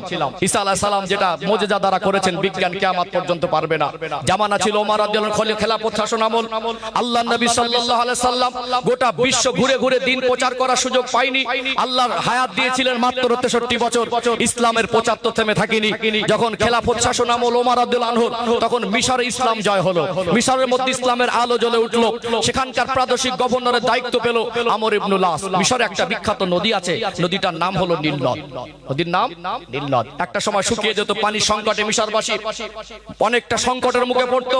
যেহেতু এতদিন তারা ইসলামের ছায়াতলে আসেনি, ইসলাম মনুষ্য জাতির জীবন বিধান, মনুষ্য জাতির জীবনের সব রকম সমস্যার সমাধান ইসলামের মধ্যে আছে না নেই? আছে না? এখন যেহেতু ইসলামিক রাষ্ট্র শাসন যখন কায়েম হয়, অর্থাৎ খলিফার কথাটাই প্রাধান্য পায়, অর্থাৎ এখানে একজন নেতাকে অনুসরণ করতে হয়। ইসলামের রাষ্ট্র শাসনের ক্ষেত্রে একজন নেতা নির্বাচন দরকার আছে না নেই? আছে না? আমর ইবনে লাস তখন প্রাদেশিক গভর্নর বা নেতা, তার কাছে এসে বলল, আমাদের তো পানি দরকার, মিশরের নীল নদ শুকিয়ে গেছে, এখন উপায় কি? তিনি বললেন, এর আগে যদি শুকিয়ে যেত আপনারা কি করতেন? তখন মিশরবাসী বলল, আমরা একটা তরুণী যুবতী মেয়েকে জ্যান্ত বলি দিয়ে তার রক্ত আমরা নদীতে দিতাম, আর এই মনে করতাম যে মিশরের নীল নদকে খুশি করলে নীল নদ আমাদের পানি দেবে। ইসলামকে এই কথা শেখায়? বরং ইসলাম বলে, নদীর ভিতরে ব্যক্তিগত কোনো ক্ষমতা নেই, চাঁদ সূর্যের ভিতরে ব্যক্তিগত কোনো ক্ষমতা নেই, ক্ষমতা আছে আল্লাহর ক্ষমতায়। আল্লাহর হুকুমেই নদীর স্রোত চলে, আল্লাহর হুকুমে চন্দ্র আর সূর্য উদয় হয়, অস্ত যায়। তিনি যখন দেখলেন এই মিশরবাসীর কাছে আমি কি সমাধান দেব, চিঠি লিখলেন মিশর থেকে মদিনায় খলিফাতুল মুসলিমিন ওমর রাদিয়াল্লাহু আনহুর কাছে। আমরা মানুষের কাছে চিঠি প্রেরণ করি, ইতিহাস পড়ে নেবেন। সাইয়েদনা ওমর ফারুক রাদিয়াল্লাহু আনহু, তিনি তখন খলিফা, তিনি চিঠি লিখেছিলেন মিশরের নীল নদের কাছে। চিঠিতে কি লেখা ছিল? হে মিশরের নীল নদ, এই পত্র আমিরুল মুমিনিন খলিফাতুল মুসলিমিন ওমরের পক্ষ থেকে আপনার কাছে। অর্থাৎ যদি এখানে মিশরের যদি নীল নদের ব্যক্তিগত ক্ষমতায় তার স্রোত বয়, আমি ওই নীল নদের কাছে সাহায্য প্রার্থনা করি না। যদি মিশরের নীল নদের নদীর স্রোত আল্লাহর হুকুমে প্রবাহিত হয়, আমি আমিরুল মুমিনিন, আমি ওমর আল্লাহর কাছে প্রার্থনা আশ্রয় করছি, এই চিঠিটা নিক্ষেপ করার সাথে সাথে যেন আল্লাহর হুকুমে নদীর স্রোতটা প্রবাহিত হয়ে যায়। চিঠিটা যখন মদিনা থেকে মিশরে পৌঁছালো, আমর ইবনে লাস হুজুর, মিশরে তখন সব নবমুসলিম অনেক বহু মানুষ ইসলামের ছায়াতলে এসেছে, তাদেরকে নিয়ে যখন চিঠি নিক্ষেপ করার জন্য নীল নদে যাচ্ছে, তারা ভাবলো চিঠি ফেললে আবার পানি আসে। কিন্তু একজন ইমানদারের দাম এত বেশি হয়, আল্লাহর জীবন, আল্লাহ সন্তুষ্টি অর্জনের জীবনের দাম এত বেশি হয়। একজন ইমানদারকে আল্লাহ এত বেশি ভালোবাসেন, একজন ইমানদারকে আল্লাহ তার দাবি এমন ভাবে পূরণ করেন। ওমর রাদিয়াল্লাহু আনহু লেখা চিঠিটা মিশরের নীল নদে ফেলে দেওয়ার সাথে সাথে আল্লাহ পানির স্রোত জারি করে দিয়েছিলেন। ইতিহাস বলছে মিশরের নীল নদে যখন পানির উচ্চতা খুব বেশি 10 গজ উঁচু হতো, ওমর হুজুরের চিঠি নিক্ষেপ করার পরে ওই নীল নদের পানি 16 গজ উঁচু হয়েছিল। জোরে বলবেন না? এটা কি পাওয়ার? ইমানি পাওয়ার না? অর্থাৎ প্রকৃত মানুষ যদি সৃষ্টির শ্রেষ্ঠ হয়ে সৃষ্টিকর্তার পক্ষ থেকে তাকে যে জীবন বিধান ইসলাম নামক জীবন ব্যবস্থা দেওয়া হয়েছে তার মধ্যে আসতে পারে, আল্লাহ পৃথিবীর কাছে তাকে সম্মানী বানিয়ে দেয়। পৃথিবীর মধ্যে তারাই শক্তিশালী আর দামি হয়। জোরে বলবেন না? হিন্দুস্তানের বাদশা খাজা মাইনুদ্দিন চিশতি আজমিরি সানজারি রহমাতুল্লাহ আলাইহি এসেছিলেন, লক্ষ লক্ষ সৈন্যের অ্যাটম বোমার যুদ্ধস্ত্র নিয়ে আসেনি, তার কাছে ছিল ইমানি পাওয়ার। তিনি ছিলেন একমাত্র ইসলামের প্রকৃত অনুসারী, তিনি ছিল খোদা ভীরু, তার জীবনের সঙ্গে আল্লাহ রাসূলের কোরআনের গভীর সম্পর্ক ছিল। একজন তদানীন্তন সময়ে এই ভারতবর্ষের বাদশা পৃথ্বীরাজ চৌহানকে একজন ইমানদার এমন ভাবে নাকানি চৌবানি খাইয়েছে, একজন ইমানদারের কাছে পরাজয় স্বীকার করে সেই ইমানদারকে আল্লাহ হিন্দুস্তানের বাদশা বলে খ্যাত দিয়েছে। জোরে বলবেন না? আপনারা আরো অবাক হবেন, আমাদের চোখের সামনে ঘটা অনেক ঘটনা যেগুলো ইসলামের ভিতরে আছে, যেগুলো ব্যতিক্রম ভাবে মানুষ যদি ভাবে সহজে অনুমান করতে পারা যায়, ইসলামের মধ্যে আসলে আল্লাহ তার দাম বাড়িয়ে দেয়। আমার আপনার পীর মুর্শিদ আমিরুশ শরিয়াত কুতুবুল আলম মুজাদ্দিদুজ্জামান দাদা হুজুর পীর কেবলা যখন প্রকৃত আল্লাহ এবং রাসূলের সন্তুষ্টি অর্জন করলেন, যখন প্রকৃত দ্বীনের অনুসারী এরকম একজন মুজাদ্দিদকে আমরা পেয়েছি, গোবরডাঙ্গা সেজে বাবুর বন্দুকের পাওয়ারের ক্ষমতা হয়নি একজন ইমানদারের পশমে লোমে আঘাত করবে, বুঝিয়ে দিলেন ইমানি পাওয়ার বন্দুকের পাওয়ারের থেকে বেশি হয়, বুঝিয়ে দিলেন ইমানি পাওয়ার বাদশাহী পাওয়ারের থেকে বেশি হয়, বুঝিয়ে দিলেন ইমানি পাওয়ার দুনিয়ার মানুষের বৈজ্ঞানিকের আবিষ্কারের থেকে দামি হয়, বুঝিয়ে দিলেন ইমানি পাওয়ারে আল্লাহ সন্তুষ্টি অর্জন করলে এই সৃষ্টি আল্লাহ সৃষ্টি হয়ে স্রষ্টার সঙ্গে সুসম্পর্ক তৈরি হলে, আল্লাহর কাছে পছন্দের জীবন হয়ে গেলে, আল্লাহর সঙ্গে সম্পর্ক তৈরি করতে পারলে আল্লাহ এদেরকে যা দেয় পৃথিবীতে অন্য কোন পন্থায়, অন্য কোন রাস্তায়, অন্য কোন প্রসেসে এটা সম্ভব হয় না। ওয়ালা তাহিনু ওয়ালা তাহজানু ওয়া আনতুমুল আ'লাউনা ইন কুনতুম মুমিনিন। আল্লাহ বলে বান্দা তোমরা যখন মুমিন হয়ে যাবে, তোমরা যখন প্রকৃত দ্বীনের অনুসারী হয়ে যাবে, দুনিয়ার কোন শক্তি, দুনিয়ার কোন ব্যক্তির ক্ষমতা হবে না তোমাদের ক্ষতি আর অপমান করবে। ওয়াকানা হাক্কান আলাইনা নাসরুল মুমিনিন। তোমরা মুমিন হয়ে গেলে আমি আল্লাহর পক্ষ থেকে সাহায্য করা তোমাদের উপর ওয়াজিব হয়ে যাবে। যেখানে বদরের প্রান্তরে 313 জন ছিল, শুধু 313 জন ছিল না, আল্লাহর সাহায্য ছিল, শুধু মানুষ ছিল না, আল্লাহ রহমতের ফারিস্তা আল্লাহ ইমানদারের খাতিরে নাজিল করেছিলেন। সেটা বলবেন না? আল্লাহ বলছেন তোমরা প্রকৃত দ্বীনের মধ্যে এসে যাও। আজকে লাঞ্ছিত, বঞ্চিত, অপমান, অপদস্থ, নিজের অস্তিত্ব হারিয়ে ফেলেছি, না আমরা ইসলাম বুঝি, না আমরা ইসলামের মধ্যে আসার চেষ্টা করি। কথা ঠিক না বেঠিক? ইসলামের মধ্যে আসা দরকার আছে না নেই? আলোচনায় কষ্ট পাচ্ছেন নাকি? রাগ করছেন? উপরে উপরে ট্রিটমেন্ট করলে হয় না। কবর আযাব থেকে বাঁচবেন, এখানে আমরা ইসলাম না বুঝি কবর আযাব থেকে বাঁচি বাকি করে, ইসলামের অনুসরণ না করে, ইসলামের দেখে দেওয়া পন্থা জীবন ব্যবস্থার মধ্যে না আসে, কবর আযাব থেকে বাঁচতে পারবো না। কি গো, গায়ের মধ্যে যদি কাঁটা ঢুকে থাকে, কাঁটাটা বান্না করে যন্ত্রণা ট্যাবলেট দিলে কি ওটাকে সমাধান হয়ে যাবে? কি মনে হয় যাবে কি? তাহলে আর ভিতরে ক্ষত জিনিসটাকে আগে দেখতে হবে, কি পর্যায়ের অসুবিধা আছে, ওর সমাধানটা খুঁজতে হবে। চলুন আরেকটু আগে বাড়ি, আরেকটু পরিষ্কার হবে ইনশাআল্লাহ। যারা আজকে আমরা নামাজ পড়ি না, যারা আজকে আমার ভাই নেশার মধ্যে ডুবে আছে, যারা আজকে আমার কমের মানুষ, আমাদেরই তারা পরিবার অন্তর্ভুক্ত, কারোর ভাই, কারোর আব্বা, কারোর প্রতিবেশী, যাদেরকে আমরা পর্দা আবদ্ধ করতে পারছি না, সেই রাস্তার আমরা অনুসন্ধান করবো ইনশাআল্লাহ। টাইম আছে, অসুবিধা নেই, টাইম আছে। একবার তাকবীর দান তো, নারী তাকবীর, আলহামদুলিল্লাহ। আরেকটু প্রাণ ভরে আওয়াজ দেন, নারী তাকবীর। সিলসিলায়ে হক মুজাদ্দিদে জামান আল্লাহ কবুল করেন, বলেন আল্লাহুম্মা আমিন। চলুন আমি আরেকটু আগে বাড়ি, আরেকটু ক্লিয়ার হবে ইনশাআল্লাহ। ও ভাইজানেরা, সোনার মানিক যুবকেরা, আব্বারা মায়েরা, আল্লাহ পাক বলছেন ইয়া আইয়ুহাল্লাযীনা আমানু, হে বিশ্বাসী বান্দা বান্দিরা, উদখুলু ফিস সিলমি কাফা, তোমরা পরিপূর্ণ রূপে ইসলামের মধ্যে প্রবেশ করো। ও ভাইরা বাবাজিরা, পরিপূর্ণ ইসলামের মধ্যে প্রবেশ করতে গেলে আল্লাহর আদেশ নিষেধ গুলো মানা দরকার আছে না নেই? আজকে কেমন ইসলাম মাননেওয়ালা, দুটো ধারণ দেই, একটু সহজে বুঝে আসবে।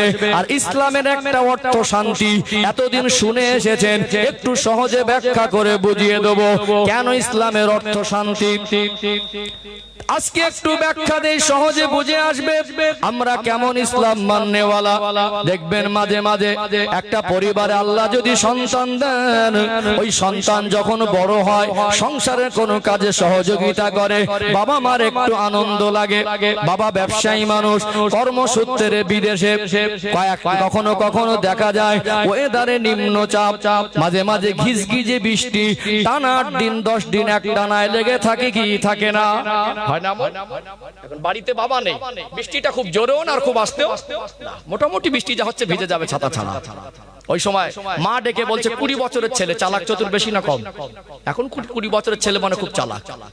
এখন মা বলছে বাবু বাজার করে আনলে রান্না হবে, তারপরে খাওয়া হবে। বলছে মা বৃষ্টি পড়ছে, একটা নতুন ছাতা দিল, নতুন ছাতা দেওয়ার পরে ওকে টাকা দিল বা থলে বা প্যাকেট দিল, বাজার করতে যাও। ছাতাটা খাটিয়ে ঘর থেকে বেরিয়ে যাচ্ছে ছেলেটা, কিছুটা দূর গিয়ে মাকে চেঁচিয়ে চেঁচিয়ে ডাকছে, মা আমি ভিজে যাচ্ছি। বাচ্চার আওয়াজ, বাচ্চার কণ্ঠ, মার কলিজা লাগে না? মা দরজা খুলে দেখলো, ছাতা দিলাম, টাকা দিলাম, থলে দিলাম, ও তো বাজারে যাওয়ার কথা, চেঁচিয়ে চেঁচিয়ে ডাকছে কেন ভিজে যাচ্ছে? ও তো ভেজার কথা নয়। ছাতা দিয়ে বার করে দেওয়ার পরে যখন চেঁচানির আওয়াজ শুনে দরজা খুলে দেখছে ছাতাটা খাটিয়ে মাথার উপরে না রেখে কাত করে একদিকে ধরে রেখেছে। ও যে ভিজে যাচ্ছে দোষটা কার? ছাতার না বৃষ্টির? কার দোষ? ছাতা ধরার দোষ না? ছাতা ধরার দোষ? আজকে আমাদের ইসলাম মানার অবস্থা পুরো ছাতা ধরার মতো। আমরা চাইলে প্রত্যেকটা মানুষ আমাদের স্ত্রীকে মেয়েকে পর্দাবদ্ধ করতে পারি, কিন্তু ওটা পর্দা ফরজ জানি এক সাইডে রেখেছি। হুজুর বলছে তো আমার বাপের কি, বক্তা ইমাম বলে তো আমার বাপের কি, আমি থেকে ছাতা ধরার মতো অবস্থা। কিসের অবস্থা? ছাতা ধরার মতো অবস্থা। আজকে আল্লাহ যাদের অভাব দেয়নি, 10 বছর বসে খেলো চলে যাবে সংসারটা, এইরকম মানুষ বলছে লাখ 2 হলে ভালো হয়। যারা চাকরি পেয়েছে জিজ্ঞেস করেন, গরিবের বাচ্চা কষ্ট করে লেখাপড়া শিখেছে, জীবনে স্বপ্ন ছিল একটু সমাজে খেদমত করব, আল্লাহ তার ভিতরে সেই যোগ্যতা দিয়েছে, পয়সা দিতে পারেনি বলে চাকরি হয়নি। বাপের পয়সা ছিল, পড়াশোনার মান ভালো না, যোগ্য টিচারের যোগ্যতা অর্জন তার ভিতরে হয়নি, অত টাকার বলে অনেকে চাকরি পেয়ে গেছে। কথা ঠিক না বেঠিক? যারা ঘুষ নামক জিনিসটা নেয় ম্যাক্সিমাম 95% জন ধনী, তাদের যে আল্লাহ অর্থ দিয়েছে তারা বসে খেলে চলে যাবে কিছুদিন, কিন্তু তারপরে গরিব মানুষ, তাকে যাকাতের টাকা দেওয়া দরকার ছিল, ওকে বলে 2 লাখ লাগবে। কথা ঠিক বলছি না ভুল বলছি? তাহলে এই অবস্থায় ছাতা ধরার মতো। আজকে নামাজ ফরজ কে জানে না, সুদ ঘুষ হারাম কে জানে না। আমরা কোন সময় আমরা আমাদের নিজের জীবন জটিলতা আমরা নিজের কর্মের ফলে ডেকে আনি, আর বিপদে পড়ে শুধু বলি আল্লাহ বাঁচাও, আল্লাহ বাঁচাও। চেঁচিয়ে চেঁচিয়ে মাকে যদি ডাকে, মা আমি ভিজে যাচ্ছি, ও কি সহজে মানে ওই ছাতাটাকে ঠিক মতো ব্যবহার না করে সহজে বৃষ্টির হাত থেকে বাঁচতে পারবে? বৃষ্টির হাত থেকে বাঁচতে পারবে না। তার ভিতরে সফলতা নেই। তুমি জানো, জানার সাথে সাথে তুমি না মানো, তুমি যদি আমল জিন্দেগিতে বাস্তবায়ন না করো, তুমি কিন্তু নিজেকে সংরক্ষণ আর হেফাজতকারীদের অন্তর্ভুক্ত হতে পারবে না। সংরক্ষিত হতে গেলে, হেফাজতকারীদের অন্তর্ভুক্ত হতে গেলে তোমাকে ছাতার নিচে আসতে হবে, ইসলামের ছাতার নিচে, ইসলামের আইন কানুনের নিচে, ইসলাম জীবন ব্যবস্থার মধ্যে তুমি আসলে আমার আল্লাহ তোমার উপরে সন্তুষ্ট হয়ে তোমার দেখভাল, তোমার হেফাজতের জিম্মাদার আমার আল্লাহ নিজেই হয়ে যাবে। তোরে বলুন সুবহানাল্লাহ। ও ভাইজানেরা, সোনার মানিক যুবকেরা, আব্বারা মায়েরা, এখানে আর একটু ব্যাখ্যা দেই, আর একটা উদাহরণ দিলে সহজে বুঝে আসবে। দেখবেন আমরা আজকে টেকনোলজি ব্যবহার করি মশার কামড় থেকে বাঁচার জন্য। আজকে দোকানে গিয়ে মশা তাড়ানো ধূপ পাওয়া যাবে, গুড নাইট মর্টেন পাওয়া যাবে। 20, 30, 40 বছর আগে যখন কারেন্ট ছিল না, গুড নাইট মর্টেন মশা মারা ধূপগুলো বাজারে পাওয়া যেত না। মশার কামড় থেকে বাঁচার জন্য তখন মানুষ মশারি টাঙাতো কি টাঙাতো না? মশারি টাঙিয়েছি, নতুন মশারি, অতিরিক্ত মশার উৎপাত, সব দিকে পরিপাটি করে নিয়ে মশারির ভিতরে পুরো আসবো না, হাত বা পায়ের কিছু অংশ বাইরে রেখে দেবো। মশা কামড়াবে না, ছেড়ে দেবে। কামড়াবে না? ও দোষ কার? মশারির না মশার? আল্লাহ বোঝাতে চাইছেন যে তোমরা পরিপূর্ণ এসো, অর্ধেকটা বাইরে অর্ধেকটা ভিতরে। তুমি কান্নাকাটি করেও লাভ হবে না, তোমাকে ইসলামের ছায়াতলে আসতে হবে, ইসলামের মধ্যে আসতে হবে, ইসলামের ভিতরে আসতে হবে। আমি আল্লাহ তখনই তোমাকে হেফাজত করব। কথা ঠিক না বেঠিক? যতই দামি মশারি হোক, আমি যদি মশারির ভিতরে পরিপূর্ণ না ঢুকি, তাহলে আমার মশার কামড় থেকে বাঁচা সম্ভব হবে না। আজকে আমাদের জীবনের কিছু মুসিবত আমাদের কর্মের ফল, এটা অনেক মানুষ মানতে চায় না। চলুন ইসলামের ভিতরে প্রবেশ করার পর্ব কিভাবে করব, কেন আমাদের জীবন পরিবর্তন হয় না, ইসলাম কেমন পর্যায়ে শান্তি, এখানে একটু পর্যালোচনা করি। ইসলাম মানার লাভ লসটা একটু ব্যাখ্যা করবো ইনশাআল্লাহ। ও ভাইজানেরা, সোনার মানিক যুবকেরা, আব্বারা মায়েরা, ইসলামের ভিতরে আমার আল্লাহ যা কিছু আদেশ আর নিষেধ করেছেন সেই সম্পর্কে আমার আল্লাহ কোরআন শরীফে সূরাতুল বাকারার একেবারে শেষ আয়াতের সূচনায় বলছেন, লা ইউকাল্লিফুল্লাহু নাফসান ইল্লা উসআহা। আমি আল্লাহ বান্দা বান্দিকে যা কিছু আদেশ করেছি, যা কিছু নিষেধ করেছি, এটা বান্দা বান্দির সাধ্যের বাইরে নয়। ইসলামের মধ্যে হারাম হালাল, করণীয় বর্জনীয়, নেকি গুনাহ, কোন কাজ করলে জান্নাতে যাওয়া যাবে, কোন কাজ করলে জাহান্নামায় যেতে হবে, এটা আমরা সকলে জানি। ও ভাইরা, বাবাজিরা, আল্লাহর কথা একটু গভীর মনোযোগ দিয়ে শুনুন। আমার আল্লাহ যা কিছু আমাদেরকে আদেশ করেছেন, আদেশ মানার ভিতরে আমাদেরও কল্যাণ আছে। যা কিছু নিষেধ করেছেন, নিষেধ মানার ভিতরে আমাদেরও কল্যাণ আছে। যা কিছু আমাদের জন্য ক্ষতি আর অকল্যাণ, আল্লাহ সেগুলো নিষেধ করে দিয়েছেন। যা কিছু আমাদের জন্য কল্যাণের কল্যাণের জন্য করা দরকার সবগুলো আমার আল্লাহ আদেশ করেছেন। নামাজ যদি আল্লাহর হুকুম হয় এতে মানুষের কল্যাণ আছে, পর্দা যদি আল্লাহর হুকুম হয় এতেই মানুষের কল্যাণ আছে। ধনীদের জন্য হজ যাকাত যদি আল্লাহর হুকুম হয় এতে মানুষের কল্যাণ আছে। মদ গাঁজা যদি হারাম হয়, লটারি জুয়া যদি হারাম হয়, সুদ ঘুষ যদি হারাম হয়, এর ভিতরে মানুষের ক্ষতি আর অকল্যাণ আছে বলে আমার আল্লাহ দয়া করে নিষেধ করেছেন। আল্লাহ বান্দার ক্ষতি চায় না, কিন্তু আমাদেরকে আল্লাহ যা আদেশ নিষেধ করেছেন এই সম্পর্কে আল্লাহ বলছেন আমাদের সৃষ্টিকর্তা যদি আল্লাহ হয় আমরা কোনটা পারবো আর কোনটা পারবো না, আমাদের দ্বারা কোনটা হবে আর কোনটা হবে না আল্লাহ থেকে ভালো আর কেউ জানে না। আল্লাহ বলছেন লা ইউকাল্লিফুল্লাহু নাফসান ইল্লা উসআহা, যেটা পারবে না ওটা আমি আল্লাহ তোমাদের চাপিয়ে দিই না। অর্থাৎ আজকে যদি বলা হয় নামাজ পড়ো, সে নামাজ পড়ে না মনে তার দ্বারা হবে না বা পারবে না এমন নয়, বরং সে পড়ে না। আজ যদি পর্দার কথা বলা হয়, তাকে যদি পর্দা করতে বলা হয়, পর্দা পারে না বা হবে না এমন নয়, বরং সে করে না। আজ যদি সুদ ঘুষ ছাড়তে বলা হয়, জুয়া লটারি ছাড়তে বলা হয়, মদ গাঁজা ছাড়তে বলা হয়, বরং তার দ্বারা হবে না পারবে না এমন নয়, বরং সে ছাড়ে না। তার জন্য কঠিন নয়, এটা আল্লাহর কথা। আর কেউ যদি বলে পারবো না, এর মতো মিথ্যাবাদী আল্লাহর আসমানের নিচে জমিনের উপরে দ্বিতীয় কেউ আর হবে না। কথা বুঝতে পারছেন? আল্লাহ বলছেন সাধ্যের বাইরে চাপিয়ে দেই না। আমাদের সৃষ্টিকর্তা কে? আল্লাহ। তাহলে আমরা কোনটা পারবো আর কোনটা পারবো না আল্লাহ থেকে ভালো কেউ জানার কথা নয়। আল্লাহ বলছেন সাধ্যের বাইরে একটাও চাপিয়ে দেইনি, আর আমরা বলছি পারবো না। বরং আমাদের বলা দরকার ছিল আমরা করি না, আমাদের দ্বারা হবে, কিন্তু আমরা পারবো না মানে মিথ্যা কথা। যদি সোজা হিসেবে একটা উদাহরণ দিয়ে সহজে বুঝে আসবে। আজকে যারা বিড়ি বা সিগারেট খান, এদেরকে যদি বলা হয় ভাই ছেড়ে দেন, তা বলে পারবো না, লস লাভ বোঝাবো আমি। মদ বা গাঁজার আগে আর একটা কড়া ধাপ। এখন যে মানুষটা বলছে বিড়ি বা সিগারেট আমি ছাড়তে পারছি না, এই কথার অর্থ কোথায় দাঁড়ালো? মরে যাবো তো ছাড়বো না, এটাই তো বোঝান দাঁড়ালো। পৃথিবীতে আর্থিক ক্ষতি, সামাজিক ক্ষতি, শারীরিক ক্ষতি, মানসিক ক্ষতি, সর্বরকম ক্ষতিকারক বস্তুকে আল্লাহ নিষেধ করেছেন। আপনি যে বিড়ি বা সিগারেট খাচ্ছেন এতে অর্থের ক্ষতি নেই, শারীরিক ক্ষতি নেই, সামাজিক ক্ষতি নেই। আল্লাহ আপনার ভালোর জন্য বলছে এটাকে বর্জন করো। একটা মাসালা আপনারা জানবেন, কাঁচা পেঁয়াজ বা রসুন খেয়ে ওই মুহূর্তে মসজিদে যাওয়ার ক্ষেত্রে একটু সতর্ক করা হয়েছে। কারণ ওই আপনি সকালে পান্তা খাচ্ছেন আলাদা কথা, কিন্তু জোহরের নামাজে এই মুহূর্তে যাবেন, ওই মুহূর্তে কাঁচা পেঁয়াজ রসুনটা না খাওয়া দরকার। ওই যে মুখের দুর্গন্ধটা, ওটা আল্লাহর ফারিস্তাদের সহ্য হয় না। আপনি যদি ইমানি হালাতে মৌত কামনা করেন, আল্লাহর প্রিয় বান্দাদের মতো মৌত আপনার হোক এই কামনা করেন। কোরআন শরীফ আল্লাহ পাক বলছেন ইয়া আইয়াতুহান নাফসুল মুতমাইন্না ইরজিই ইলা রাব্বিকি রাদিয়াতাম মারদিয়া। যখন আল্লাহর কোন নেক বান্দা বান্দির ইন্তেকালের সময় হয়, আল্লাহ রহমতের ফারিস্তারা তাকে বেষ্টন করে ঘিরে তার কাছে নাজিল হয় এবং আল্লাহ বলে হে পবিত্র আত্মা তুমি তোমার রবের সন্তুষ্টির দিকে এসো। অর্থাৎ যেখানে একটা কাঁচা পেঁয়াজ আর রসুন খেয়ে মসজিদে যাওয়ার ক্ষেত্রে সতর্ক করা হচ্ছে, আপনার গালের যে দুর্গন্ধ বিড়ি বা সিগারেটের, বেঁচে থাকা অবস্থায় আপনি খাওয়ার পরে কুল্লি করেও দুর্গন্ধ যাবে না।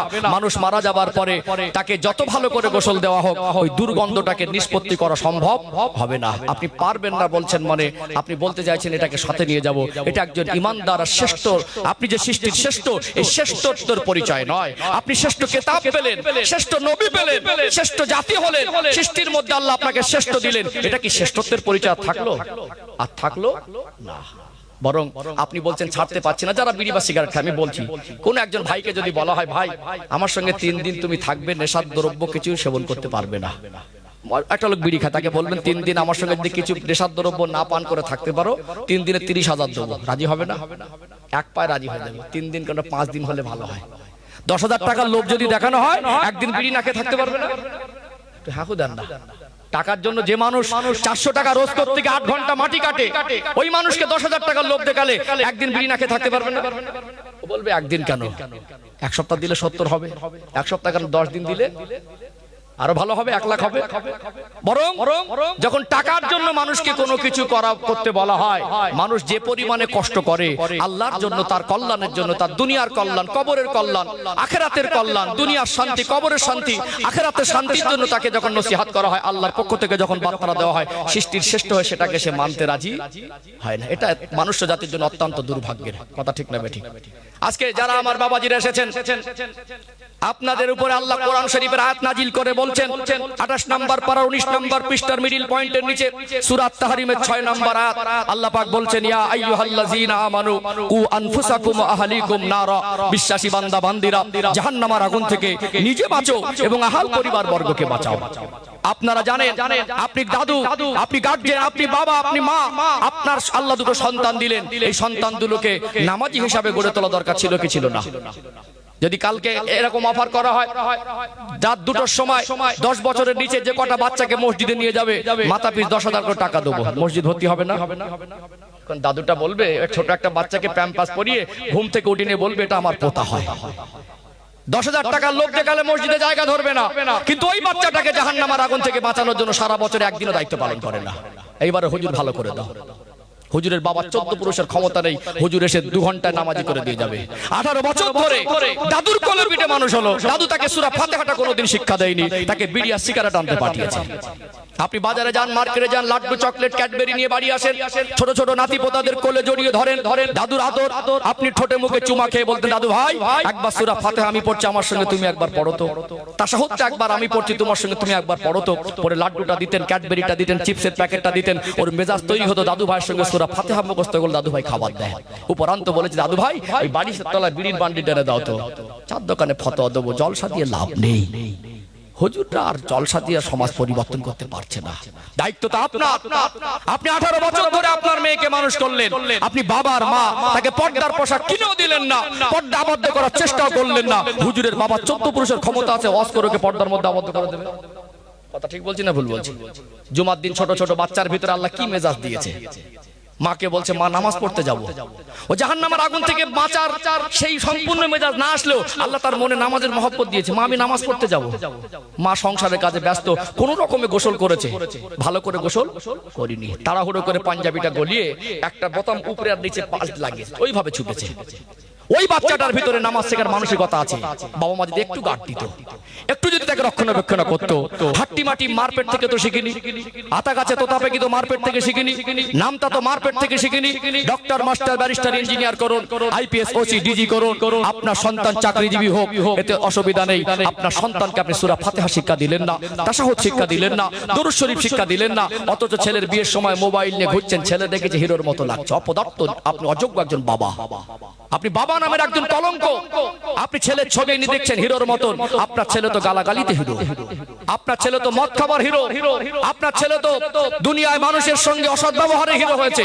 হিরো তো সে আযান শুনে ফজর রক্তে মসজিদে যায়, যে হিরো তো সে দুনিয়া ফিতনা ফাসাদের সময় যার চিন্তা চেতনার মধ্যে আল্লাহ রাসূলের সুন্নাত জীবিত হয়েছে। হিরো তো সে এই কঠিন পরিস্থিতিতে যার ছাটকাটটা সুন্নতে কনভার্ট করেছে। যে কথা ঠিক না বেঠিক? কিন্তু আমরা আপনাদের সন্তানদের হক আদায় করতে পারি না। আমরা মনে করি বছর একবার জলসা দেবো, দামি চালের বিরিয়ানি করবো, আর হুজুরদের বলবো কুচে দান ভালো করে দিয়ে যাবে, এতে পসিবল নয়। দায়িত্ব নিতে হবে, কথা ঠিক না বেঠিক? আল্লাহ আপনাকে যে দায়িত্ব দিয়েছে সেটা আপনার দ্বারা হবে বলেই দিয়েছে। অর্থাৎ যদি আমার কোনো ভাই গাঁজা খায়, আজকে ওকে যদি বলা হয় গাঁজাটাকে বর্জন করো, ও বলে ছাড়তে পারছি না, ওকে 10 দিনের অফার দেন, 10 দিন না খেয়ে থাকলে 1 লাখ দেবো, ওইতে রাজি হয়ে যাবে, যাবে না? ঠাকুর দেন না, তাহলে এটা কি কঠিন না সহজ? প্রসেস আছে, লম্বা টাইম না। 1 বান্ডিল লাগে 1 সপ্তাহ, 2 সপ্তাহ করেন। 1 বান্ডিল 2 সপ্তাহ করতে পারলে বুক বল বেড়ে যাবে, আর 1 বান্ডিল 3 সপ্তাহ করেন, মাত্রা কমে আসবে, আস্তে আস্তে ছেড়ে দেন। পারবেন না, হবে না এমন নয়। আল্লাহ বলছেন আমি সাধ্যের বাইরে চাপিয়ে দিই না, বরং আল্লাহ বলছেন যে তোমরা পরিপূর্ণ ইসলামের মধ্যে এসো। আমরা চেষ্টা করলে সম্ভব না অসম্ভব। আমি লাভ ক্ষতিতে যাব। ইসলাম যে শান্তি, এটা আমরা শুনে শুনে বড় হয়েছি, কিন্তু এই শান্তির ব্যাখ্যাটা একটু ক্লিয়ার করে দেওয়া দরকার আছে না? আছে না? নেই? আছে না? আজকে আমরা মানুষ অনেক সময় বন্ধু বান্ধবের সঙ্গে বিভিন্ন রকম কথাবার্তা বলি, ভাই অসুবিধে আছে, ভাই একটু প্রবলেমে আছি, ভাই একটু মুসিবতে আছি। আমাদের জীবনে কারো না কারো বিপদ মুসিবত অশান্তি লেগে আছে না? নেই? আছে না? এইবারে মানুষকে বলা হয় জান্নাত কি নানার বাড়ি, জান্নাতে যাওয়া কি অত সহজ, ইসলাম মানা কি অত সহজ? এই সমস্ত কথাবার্তা যারা বলে তারা ইসলামের কিচ্ছু বোঝে না। বরং মনুষ্য জাতির জন্য আল্লাহ যে উপহার দিয়েছেন ইসলাম নামক জীবন ব্যবস্থা, এই জীবন ব্যবস্থার মধ্যে আসলে তার জীবন সহজ সরল সম্মান আর ঐতিহ্যের হয়ে যায়। এর বাইরে গেলে তার জীবন কঠিন আর জটিল হয়ে যায়। বরং ইসলামের ভিতরে আসলে জীবন যতটা সহজ হয়, ইসলামের বাইরে চলে জীবন অতটা সহজ হয় না। মানুষকে আমরা অনর্থক ভয় দেখে দিই ইসলাম মানা কঠিন, বরং ইসলাম না মানলে মানুষের জীবন কঠিন হয়ে যায় কি যায় না? ইসলাম যে শান্তি, যেখানে ইসলাম কায়েম হবে, আমার জীবন ইসলাম কায়েম হলে জীবনে শান্তি হবে, ঘরে ইসলাম কায়েম হলে ঘরে শান্তি হবে, এলাকায় ইসলাম কায়েম হলে এলাকায় শান্তি হবে, দেশে ইসলাম কায়েম হলে দেশে শান্তি হবে, রাষ্ট্রে ইসলাম কায়েম হলে গোটা রাষ্ট্রে ইসলামের আলো যদি জ্বলে যায়, রাষ্ট্রে শান্তি কায়েম হয়ে যাবে। যাবে কি যাবে না? যাবে না? অনেকে আছেন যারা স্বামী স্ত্রী, ইসলাম কি বলেছে? একে অপরকে গালাগালি দেওয়া যাবে না। আল্লাহ নবী 63 বছরের জীবনে কোনোদিন গালাগালি দেয়নি। তাহলে ইসলাম এখানে গালাগালিতে হারাম করেছে, গালাগালি দিতে পারবেন না, নিষেধ করেছেন। এখন রক্তটা ছেলে বাড়ি এসে তার স্ত্রীকে গালাগালি দিল, যদিও স্বামী একটা ভুল করেছে বলে ইসলামের সীমা লঙ্ঘন হয়েছে না? হয়েছে না? এই সীমা লঙ্ঘনের ফল কোথায় পৌঁছাচ্ছে দেখুন। স্ত্রী যদি বলতো যে স্বামী রেগে আছে, গালাগালি দিয়েছে, সহ্য করে নিতে একটা জায়গায় থেমে যেত। কিন্তু একটা সীমা লঙ্ঘন আগে স্বামী করেছে, গালাগালি দিয়েছে, স্ত্রী উল্টা আর একটা দিয়েছে, দুজনের সীমা লঙ্ঘন হয়ে গেল। এর রেগে গিয়ে দুটো মেরে দিয়েছে। এখনকার আমাদের বৌমারা সেই রকম 440 ভোল্টেজ, মাঝে মাঝে উল্টো ঝেঁকে দেয়। এ একটা মারলো, উল্টা আর একটা মারলো। প্রথমে ছিল ভুল বোঝাবুঝি, কি ছিল? ভুল বোঝাবুঝি। এটাকে সমঝোতা করা দরকার ছিল। আল্লাহ কোরআন শরীফে বলছেন, হুন্না লিবাসুল লাকুম ওয়া আনতুম লিবাসুল লাহুন। একজন স্বামী আর স্ত্রী আরেকজনের পোশাক স্বরূপ। ইসলাম বলেছে তুমি যা খাবে তোমার স্ত্রীকে তাই খাওয়াবে, তুমি যেমন মানের কাপড় পরবে তোমার স্ত্রীকে তেমন মানের কাপড় পরাবে। স্বামী স্ত্রীর শান্তির জীবন অতিবাহিত করতে গিয়ে নবী আমার পৃথিবীর মানুষের কাছে উদাহরণ তৈরি করে গেলেন। আল্লাহর নবী সাল্লাল্লাহু আলাইহি সাল্লাম তিনি ভোগ বিলাসের জীবন বেছে নেন নাই।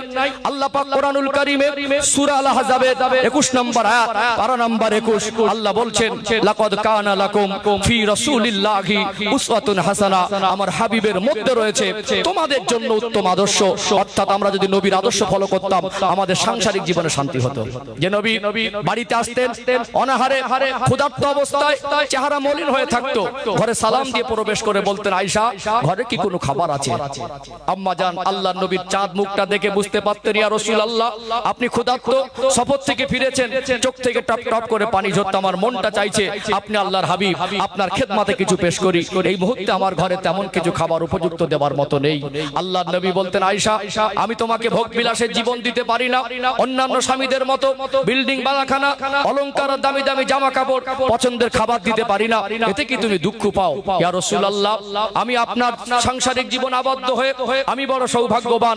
দুনিয়া একটা মেয়ে সাধারণ স্বামীকে স্বামী হিসাবে পেয়েছে পুরুষকে, আল্লাহ আমাকে তার প্রিয় হাবিবের স্ত্রী হওয়ার সুযোগ দিয়েছেন। আপনি যদি আল্লাহর হাবিব দ্বীনের খেদমতে এত সময় ব্যয় করেন, আমি আপনার স্ত্রী হওয়ার সুবাদে আপনার ভালোবাসার অভাবটা ভুলে যাই। কি ভালোবাসা দিতেন আয়েশা? তাহলে ঘরে কিছু নাই? আম্মা জান বলতেন, একটু জবের আটা পড়ে আছে, সামান্য সবজি আছে। আল্লাহর নবীর আগম্বিত হলেন না, গালি দিলেন না, বদমেজাজে কোনো কথা আক্রমণ করলেন না। নবী বললেন, আয়েশা তুমি এক কাজ করো, রুটি বানাও আর সবজিগুলো আমার কাছে দাও, আমি কেটে দেই, তোমার কাছে সহযোগিতা হবে। পৃথিবীর মানুষের শিক্ষক, পৃথিবীর মানুষের জন্য আল্লাহর নবী তানাকে আল্লাহ আদর্শবান করে উদাহরণ তৈরি করেছেন। এখানে আমরা এসে বদমেজাজে কড়া ভাষায় 20-50টা গালাগালি দেই, আমরা গালাগালি দিয়ে ফেলি। আমরা আমাদের স্ত্রীদের ভালোবাসা আবদ্ধ করতে পারি না। আর তাই স্ত্রীকে গালাগালি স্ত্রী উল্টে দিলেন, মারলেন, উল্টে আরেকটা মারলেন, চলে গেল আগে বাপের বাড়ি। প্রথমে ছিল ভুল বোঝাবুঝি, তারপরে গালাগালি থেকে মারামারি, তারপরে বাপের বাড়ি, 2 মাস পরে ছাড়াছাড়ি। এখন দুটো ছোট ছোট বাচ্চা, এইবারে কেস হয়ে গেছে, কোন মতে মেয়েটা সংসার করবে না। এখন বলছে খুব ভালো লাগছে না, খুব মুসিবতে আছি ভাই, একটু দোয়া কর, পেরেশানিতে আছি। এই যে পেরেশানিটা ইসলাম মানার ফল না না মানার ফল? দুজনের জীবনে যে এই কঠিন মুসিবত পরিস্থিতি, ইসলাম মানার ফল না না মানার ফল? ইসলাম মেনে চললে একটা কঠিন ভুল সহজ চোখে দেখা যায়। যেখানে আল্লাহ বলছেন একজন আরেকজনের পোশাক, একজন আরেকজনের হক আদায় সচেতন হতে হবে। আমি মানুষ, আমার চলার পথে ভুল হলে আমার স্ত্রী ধরে দেবে, আমার স্ত্রীর চলার পথে ভুল হলে তাকেও ধরে দেবো। সে কিনে আনা গোলাম নয়। নবী স্ত্রীদের ক্ষেত্রে মহিলাদের সম্মানের কথা ইসলাম বলেছে, সেগুলো তাকে প্রদান করতে হবে। কথা ঠিক না বেঠিক?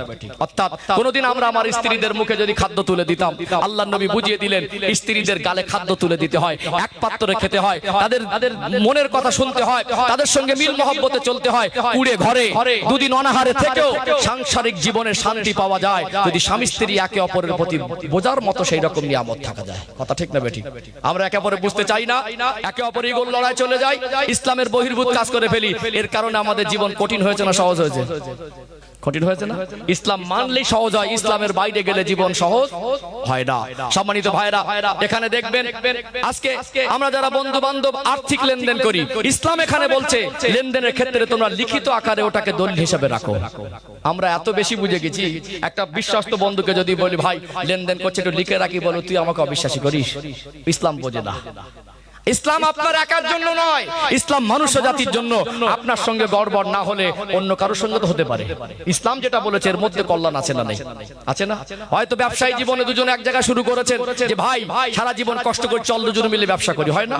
একটা ব্যবসা নেমেছেন, কয়েক দফায় টাকা লেনদেন করেছেন, সন্দেহ তৈরি হলো, আমি দিলাম, ও বললো খাতায় তুলিনি, ও না দিয়ে বলছে দিয়েছি। এই যে ব্যবসার উন্নতির মুখে ভুল বোঝাবুঝিতে একে অপরের সন্দেহ হওয়ার কারণে একটা সময় দুজনেই বিচ্ছিন্ন হয়ে গেল, তোর সঙ্গে আর ব্যবসা করবো না। মূল টাকাটাও উঠিয়ে আনতে পারে না, বরং উন্নতির মুখে গিয়ে সফলতার ধাপের মুখোমুখি গিয়ে দুজনে বিচ্ছিন্ন হয়ে গেল এই ভুল বোঝাবুঝির কারণে। যদি লিখিত আকারে দুজনে সংরক্ষণ করতো লেনদেনের ক্ষেত্রে, ইসলাম বলছে যখন তোমরা যত ঘনিষ্ঠ বন্ধু হোক, যত আপন মনে করো, লেনদেনের ক্ষেত্রে তোমরা লিখিত আকারে রাখো। এইগুলো আমরা ফলো করলে আমাদের জীবনে অশান্তি, এই লেনদেনের ক্ষেত্রে বন্ধুত্ব নষ্ট হওয়ার আশঙ্কা থাকে না। থাকে কি? ইসলাম যেখানে বলছে যে আজকে অনেক বাবা মা ইনসাফের কথা বলে, ইসলাম যে ইনসাফের কথা বলেছে, কিন্তু আমরা নিজের মেয়ের প্রতি যে ধারণা রাখি, বৌমার প্রতি সেই ধারণা রাখতে পারি না। মেয়েকে যদি জামাই মন দিয়ে ভালোবাসে, মেয়ের চাওয়া পাওয়া সব পূরণ করে, মেয়ের আবদার পূরণ করে, মেয়ের জামাইকে বলে আমার জামাই না সোনা। আর ছেলে যদি বৌমাকে বেশি ভালোবাসে, অনেক শাশুড়ি বলে ফেলে এই ছেলেটা হলো বউ পাগলা, বলে না? মেয়েটা শ্বশুর বাড়ি যত ভালো থাকবে, যে আশা করে, যেটুকু আশা করে, ধারণা করে, নিজের বৌমার প্রতি সেইটুকু ইনসাফ করতে পারে না। এর জন্য সংসার লংডিভিটি হয় না। কি হয় না? সংসার লংডিভিটি। মাটির ঘরে তালপাতার ছাউনির নিচে 5টা 6টা ছেলের বৌমা 18-16টা নাতিপোতা নিয়ে এক সংসারে চলেছে। সংসার আলাদা হতে বলেছে, একজন বলেছে আমি হব না, অন্য কাউকে করে দাও। সংসার 6 মাস লাস্টিং হয় না। মার্বেল টাইলস, চকচকে ঝকঝকে গাড়ি বাড়ি, দুনিয়ায় কত মালামাল আসবাব, হীরা মতি অলংকার, দামি দামি জামা কাপড়, তারপরে সংসার লংডিভিটি হয় না। ঘরের ভিতরে, মানুষের ভিতরে ইসলাম জিনিসটা নেই। একটা বাবা, দুটো ছেলে, একটা আর্থিক দিক থেকে দুর্বল আর একটা সবল। যে ছেলেটার পয়সা বেশি, সেখানে নাম পাওয়ার জন্য ওই বৌমার কাছে ঘোরাঘুরি বেশি করে, ওই ঘরের নাতিপুতি কিনে যতটা আদর করে। যে ছেলেটা আর্থিক দিক থেকে দুর্বল, তার ঘরের নাতিপুতি কিনে অতটা আদর করে না। যখন দুটোই সন্তানের ঘরে দাদি পোতা, সকলের প্রতি ইনসাফ করা দরকার ছিল কি ছিল না? অত পয়সাওয়ালা ক্ষমতাওয়ালা ছেলের কাছে গিয়ে মন চাইতে চায়, আর গরিব বলে অবহেলা করে। আপনি বাবা, আপনাকে ইনসাফ করতে হবে।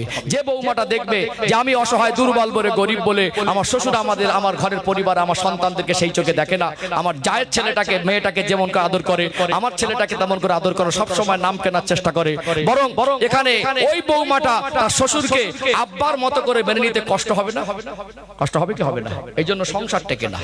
আমরা ইনসাফ জিনিসটা ভুলে গেছি। যেখানে ইসলাম বলছে যে ইনসাফ করো, ইনসাফের কথা যদি বলি, আল্লাহর নবী 63 বছরের জীবনে ইনসাফ কায়েম করার জন্য শুরু থেকে শেষ পর্যন্ত প্রত্যেকটা জায়গায় ইনসাফ আর হকের কথাটা নবী বলেছেন, বলেননি? একদম 5টা পয়েন্ট যদি তুলে ধরি সংক্ষেপে, কয়েকটা কথায় পরিষ্কার হয়ে যাবে।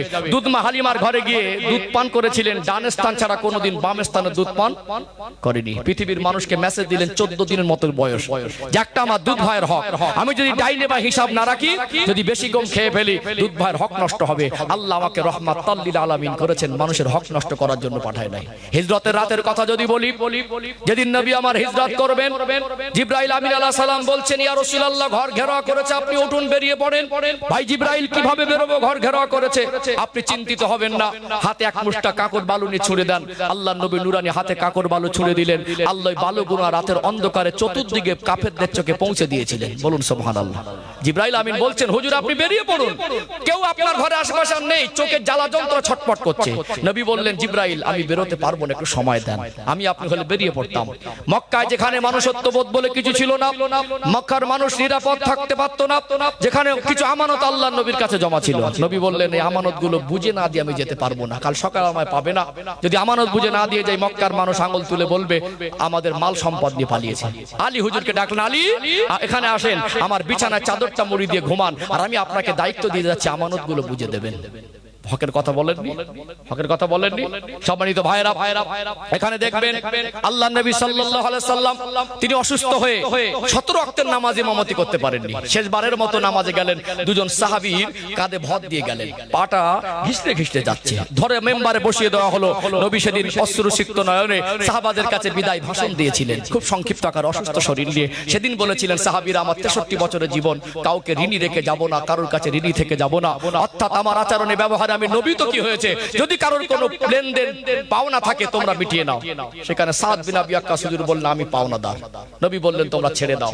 সাহাবারা মনে করছেন যে আল্লাহর নবী অসুস্থ, তিনি হাঁটতেই পাচ্ছেন না, আর রাসূলের কাছে বদলা নিতে যাচ্ছেন, মনে মনে করছেন যে জামাটা টেনে বসিয়ে দেই। নবী ডেকেছেন, কারোর বাধা দেওয়ার অধিকার আছে? মনটা চাইছে যে আমার নবীর কাছে তুমি বদলা নিতে যাচ্ছ। আস্তে আস্তে গেলেন কদমের কাছে, ইয়া রাসূলুল্লাহ আমি পাওনাদার। কি পাওনাদার বাবা? তুমি বন্ধুর কাজ করেছো। নবী রাগেন নি, বলে হুজুর কোন এক ময়দানে আপনি চাবুক ধরাচ্ছিলেন, আমার পিঠে আঘাত লেগেছিল, আমি ওই পাওনাদার। নবী বললেন যেভাবে লেগেছিল চাবুকটা মেরে আমার দিকে আগিয়ে এসো, তুমি মিটিয়ে নাও। আমি দুনিয়ার ঋণ দুনিয়া শোধ করতে চাই। বান্দার হক কঠিন জিনিস। ইয়া রাসূলুল্লাহ আপনার পরনে জুব্বা মোবারক যখন আমার গায়ে লেগেছিল খালি ছিল। আল্লাহর নবী বলেন যদি মানুষের হক আদায় করতে গিয়ে, ঋণ শোধ করতে গিয়ে আমার জুব্বাটা সরাতে হয় সেটাও সরিয়ে দেবো। একটু কাপড় মোবারক সরালেন, মোহরে নবুয়াতে চুমা দিলেন। বলুন সুবহানাল্লাহ। সেখানে সেই কঠিন পরিস্থিতিতে জীবনের অশ্রুসিক্ত নয়নে বিদায় হজের ভাষণ থেকে পৃথিবীর মানুষকে মেসেজ দিলেন বান্দার হকটা আগে দুনিয়ায় মিটিয়ে নাও। অসুস্থ অবস্থায় ঘরে গেলেন, আম্মা জান আয়েশাকে বলছেন বুবু জানদের খবর দেন, আমি আর হাঁটাচলা করতে পারছি না। আল্লাহর নবী বুঝতে পারছিলেন তার দুনিয়ার পর্দা গ্রহণের সময়টা অনেক অন্তিম কাছাকাছি হয়ে আসছে। এই জন্য আম্মা জানকে ডেকে আম্মা জানদের সবার ডাকা হলো। আল্লাহর নবী বলছেন বিবিরা যতদিন সুস্থ ছিলাম ইনসাফ করেছি, আমি দুর্বল হয়ে পড়েছি, তোমরা যদি অনুমতি প্রদান করো আজ থেকে তোমাদের ছোট বোন আয়েশার ঘরে থাকবো। আম্মা জানরা কাঁদছেন, ইয়া রাসূলুল্লাহ আপনি অসুস্থ, কোনদিন আপনার কাজে আর কথা আমাদের আপত্তি নেই, আপনি তো স্বাধীন, আপনি কেন আমাদের কাছ থেকে অনুমতি নিয়েছেন? আমরা তো আপনার প্রতি দুঃখ প্রকাশ করিনি। নবী বললেন বিবিরা আল্লাহ আমাকে পৃথিবীর মানুষের শিক্ষক করেছেন, আমি পৃথিবীর মানুষকে মেসেজ দিতে চাই, মানুষ আমার থেকে শিখবে, আমার আদর্শকে পৃথিবীর মানুষের কাছে আল্লাহ গ্রহণ করার হুকুম দিয়েছেন। এই জন্য আমি রাসূল অসুস্থ অবস্থায় বিবিদের হকটা ভুলে যাইনি। নববী শরীফ পৃথিবীর জমিনের একটা শ্রেষ্ঠ অন্যতম মসজিদ, মসজিদ না পৃথিবীর জমিনে আল্লাহর কাবা ঘরের পরে সম্মানী মসজিদ হলো মসজিদুন নববী শরীফ। এই মসজিদে নববী শরীফ যখন নবী আমার মদিনায় গিয়ে নির্মাণ করবেন, ওখানে একটা খালি জায়গা ছিল, খেজুর শুকানোর কাজ হতো, একটু ময়দান, শহরে অনেক জায়গার দাম। নবী বললেন আবু বকর মসজিদ করব, জায়গা কি হবে? আল্লাহর নবী জায়গাটা পছন্দ করে বলে খবর নেন কাজ জায়গা। খবর করে দেখা গেল দুটো এতিম বাচ্চার সম্পদ। এতিম হলেও আত্মীয় পরিবার থাকে না, থাকে কি থাকে না? থাকে। সেখানে বলছেন নবী সবে এসেছেন কয়েকদিন, এখানে আমরা যদি দাবি করে বসি আমাদের উপর অসন্তুষ্ট হবে। গার্জেন পক্ষ মামারা চাচারা গিয়ে আল্লাহর নবীর কাছে বললেন হুজুর আপনি এটাকে নিজের মতো করে নিয়ে মসজিদ করেন, আমাদের আপত্তি নেই। নবী বললেন আপনারা কারা? জায়গার মালিককে আমি খুঁজছি। আল্লাহর নবীর কাছে মিথ্যা বললেন হুজুর জায়গার মালিক দুটো এতিম বাচ্চা, একটা হলো সাহাল আর একটা হলো সোহাইল। এই দুটো বাচ্চা আল্লাহর নবী বলেন জায়গা আমি নেব, এতিমের সম্পদ এমনি নিতে পারবো না। জায়গার মূল্য নির্ধারণ হবে, উপযুক্ত মূল্য দিয়ে জায়গা কেনা হবে, তারপরে মসজিদ নির্মাণ হবে। আল্লাহর নবী অসুস্থ অবস্থায় সর্বহালাতে একেবারে দুনিয়া আগমনের পর থেকে শেষ নিঃশ্বাস পর্যন্ত পৃথিবীর মানুষকে মেসেজ দিলেন হক, হক আর ইনসাফ। যদি জীবন সাদা জামা পরেছে, ধপধপ করছে, বেইবাড়ি গেছে, আতর মেখে নতুন বেইবাড়ি তো ভাস কাতারে জুমার দিন বসে আছে, দেখে মনে হবে আল্লাহর ওলি। চার দোকানে বসে ঢোকে, ওকে বলে দিবি দেখে ছাড়বো। কি বলছে? ওকে বলে দিবি দেখে ছাড়বো। কথা কি বুঝতে পারছেন?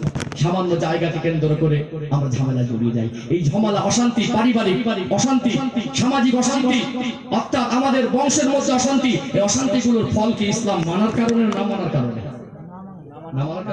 ইসলাম মানলে মানুষের জীবন যত সহজ হয়, ইসলামের বাইরে গেলে জীবন তত সহজ হয় না, বরং জটিলতা তৈরি হয়, অশান্ত হয়ে যায়। এই জন্য ইসলামের একটা অর্থ হলো শান্তি।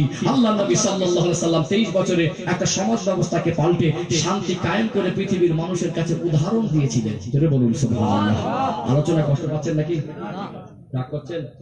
ভাইয়ের হক যেভাবে ছেড়ে দেয়, বোনের হকটা অনেকে সেভাবে ছাড়তে চায় না। এটা কেন? এটা কেন? এই কথা বললে অনেক আমার উপর রেগে যাবে। ভাইয়ের হক রাস্তার ধারে 10 ফুট জায়গা ছিল, 5 ফুট করে ফন্ড ভাগ করেছে।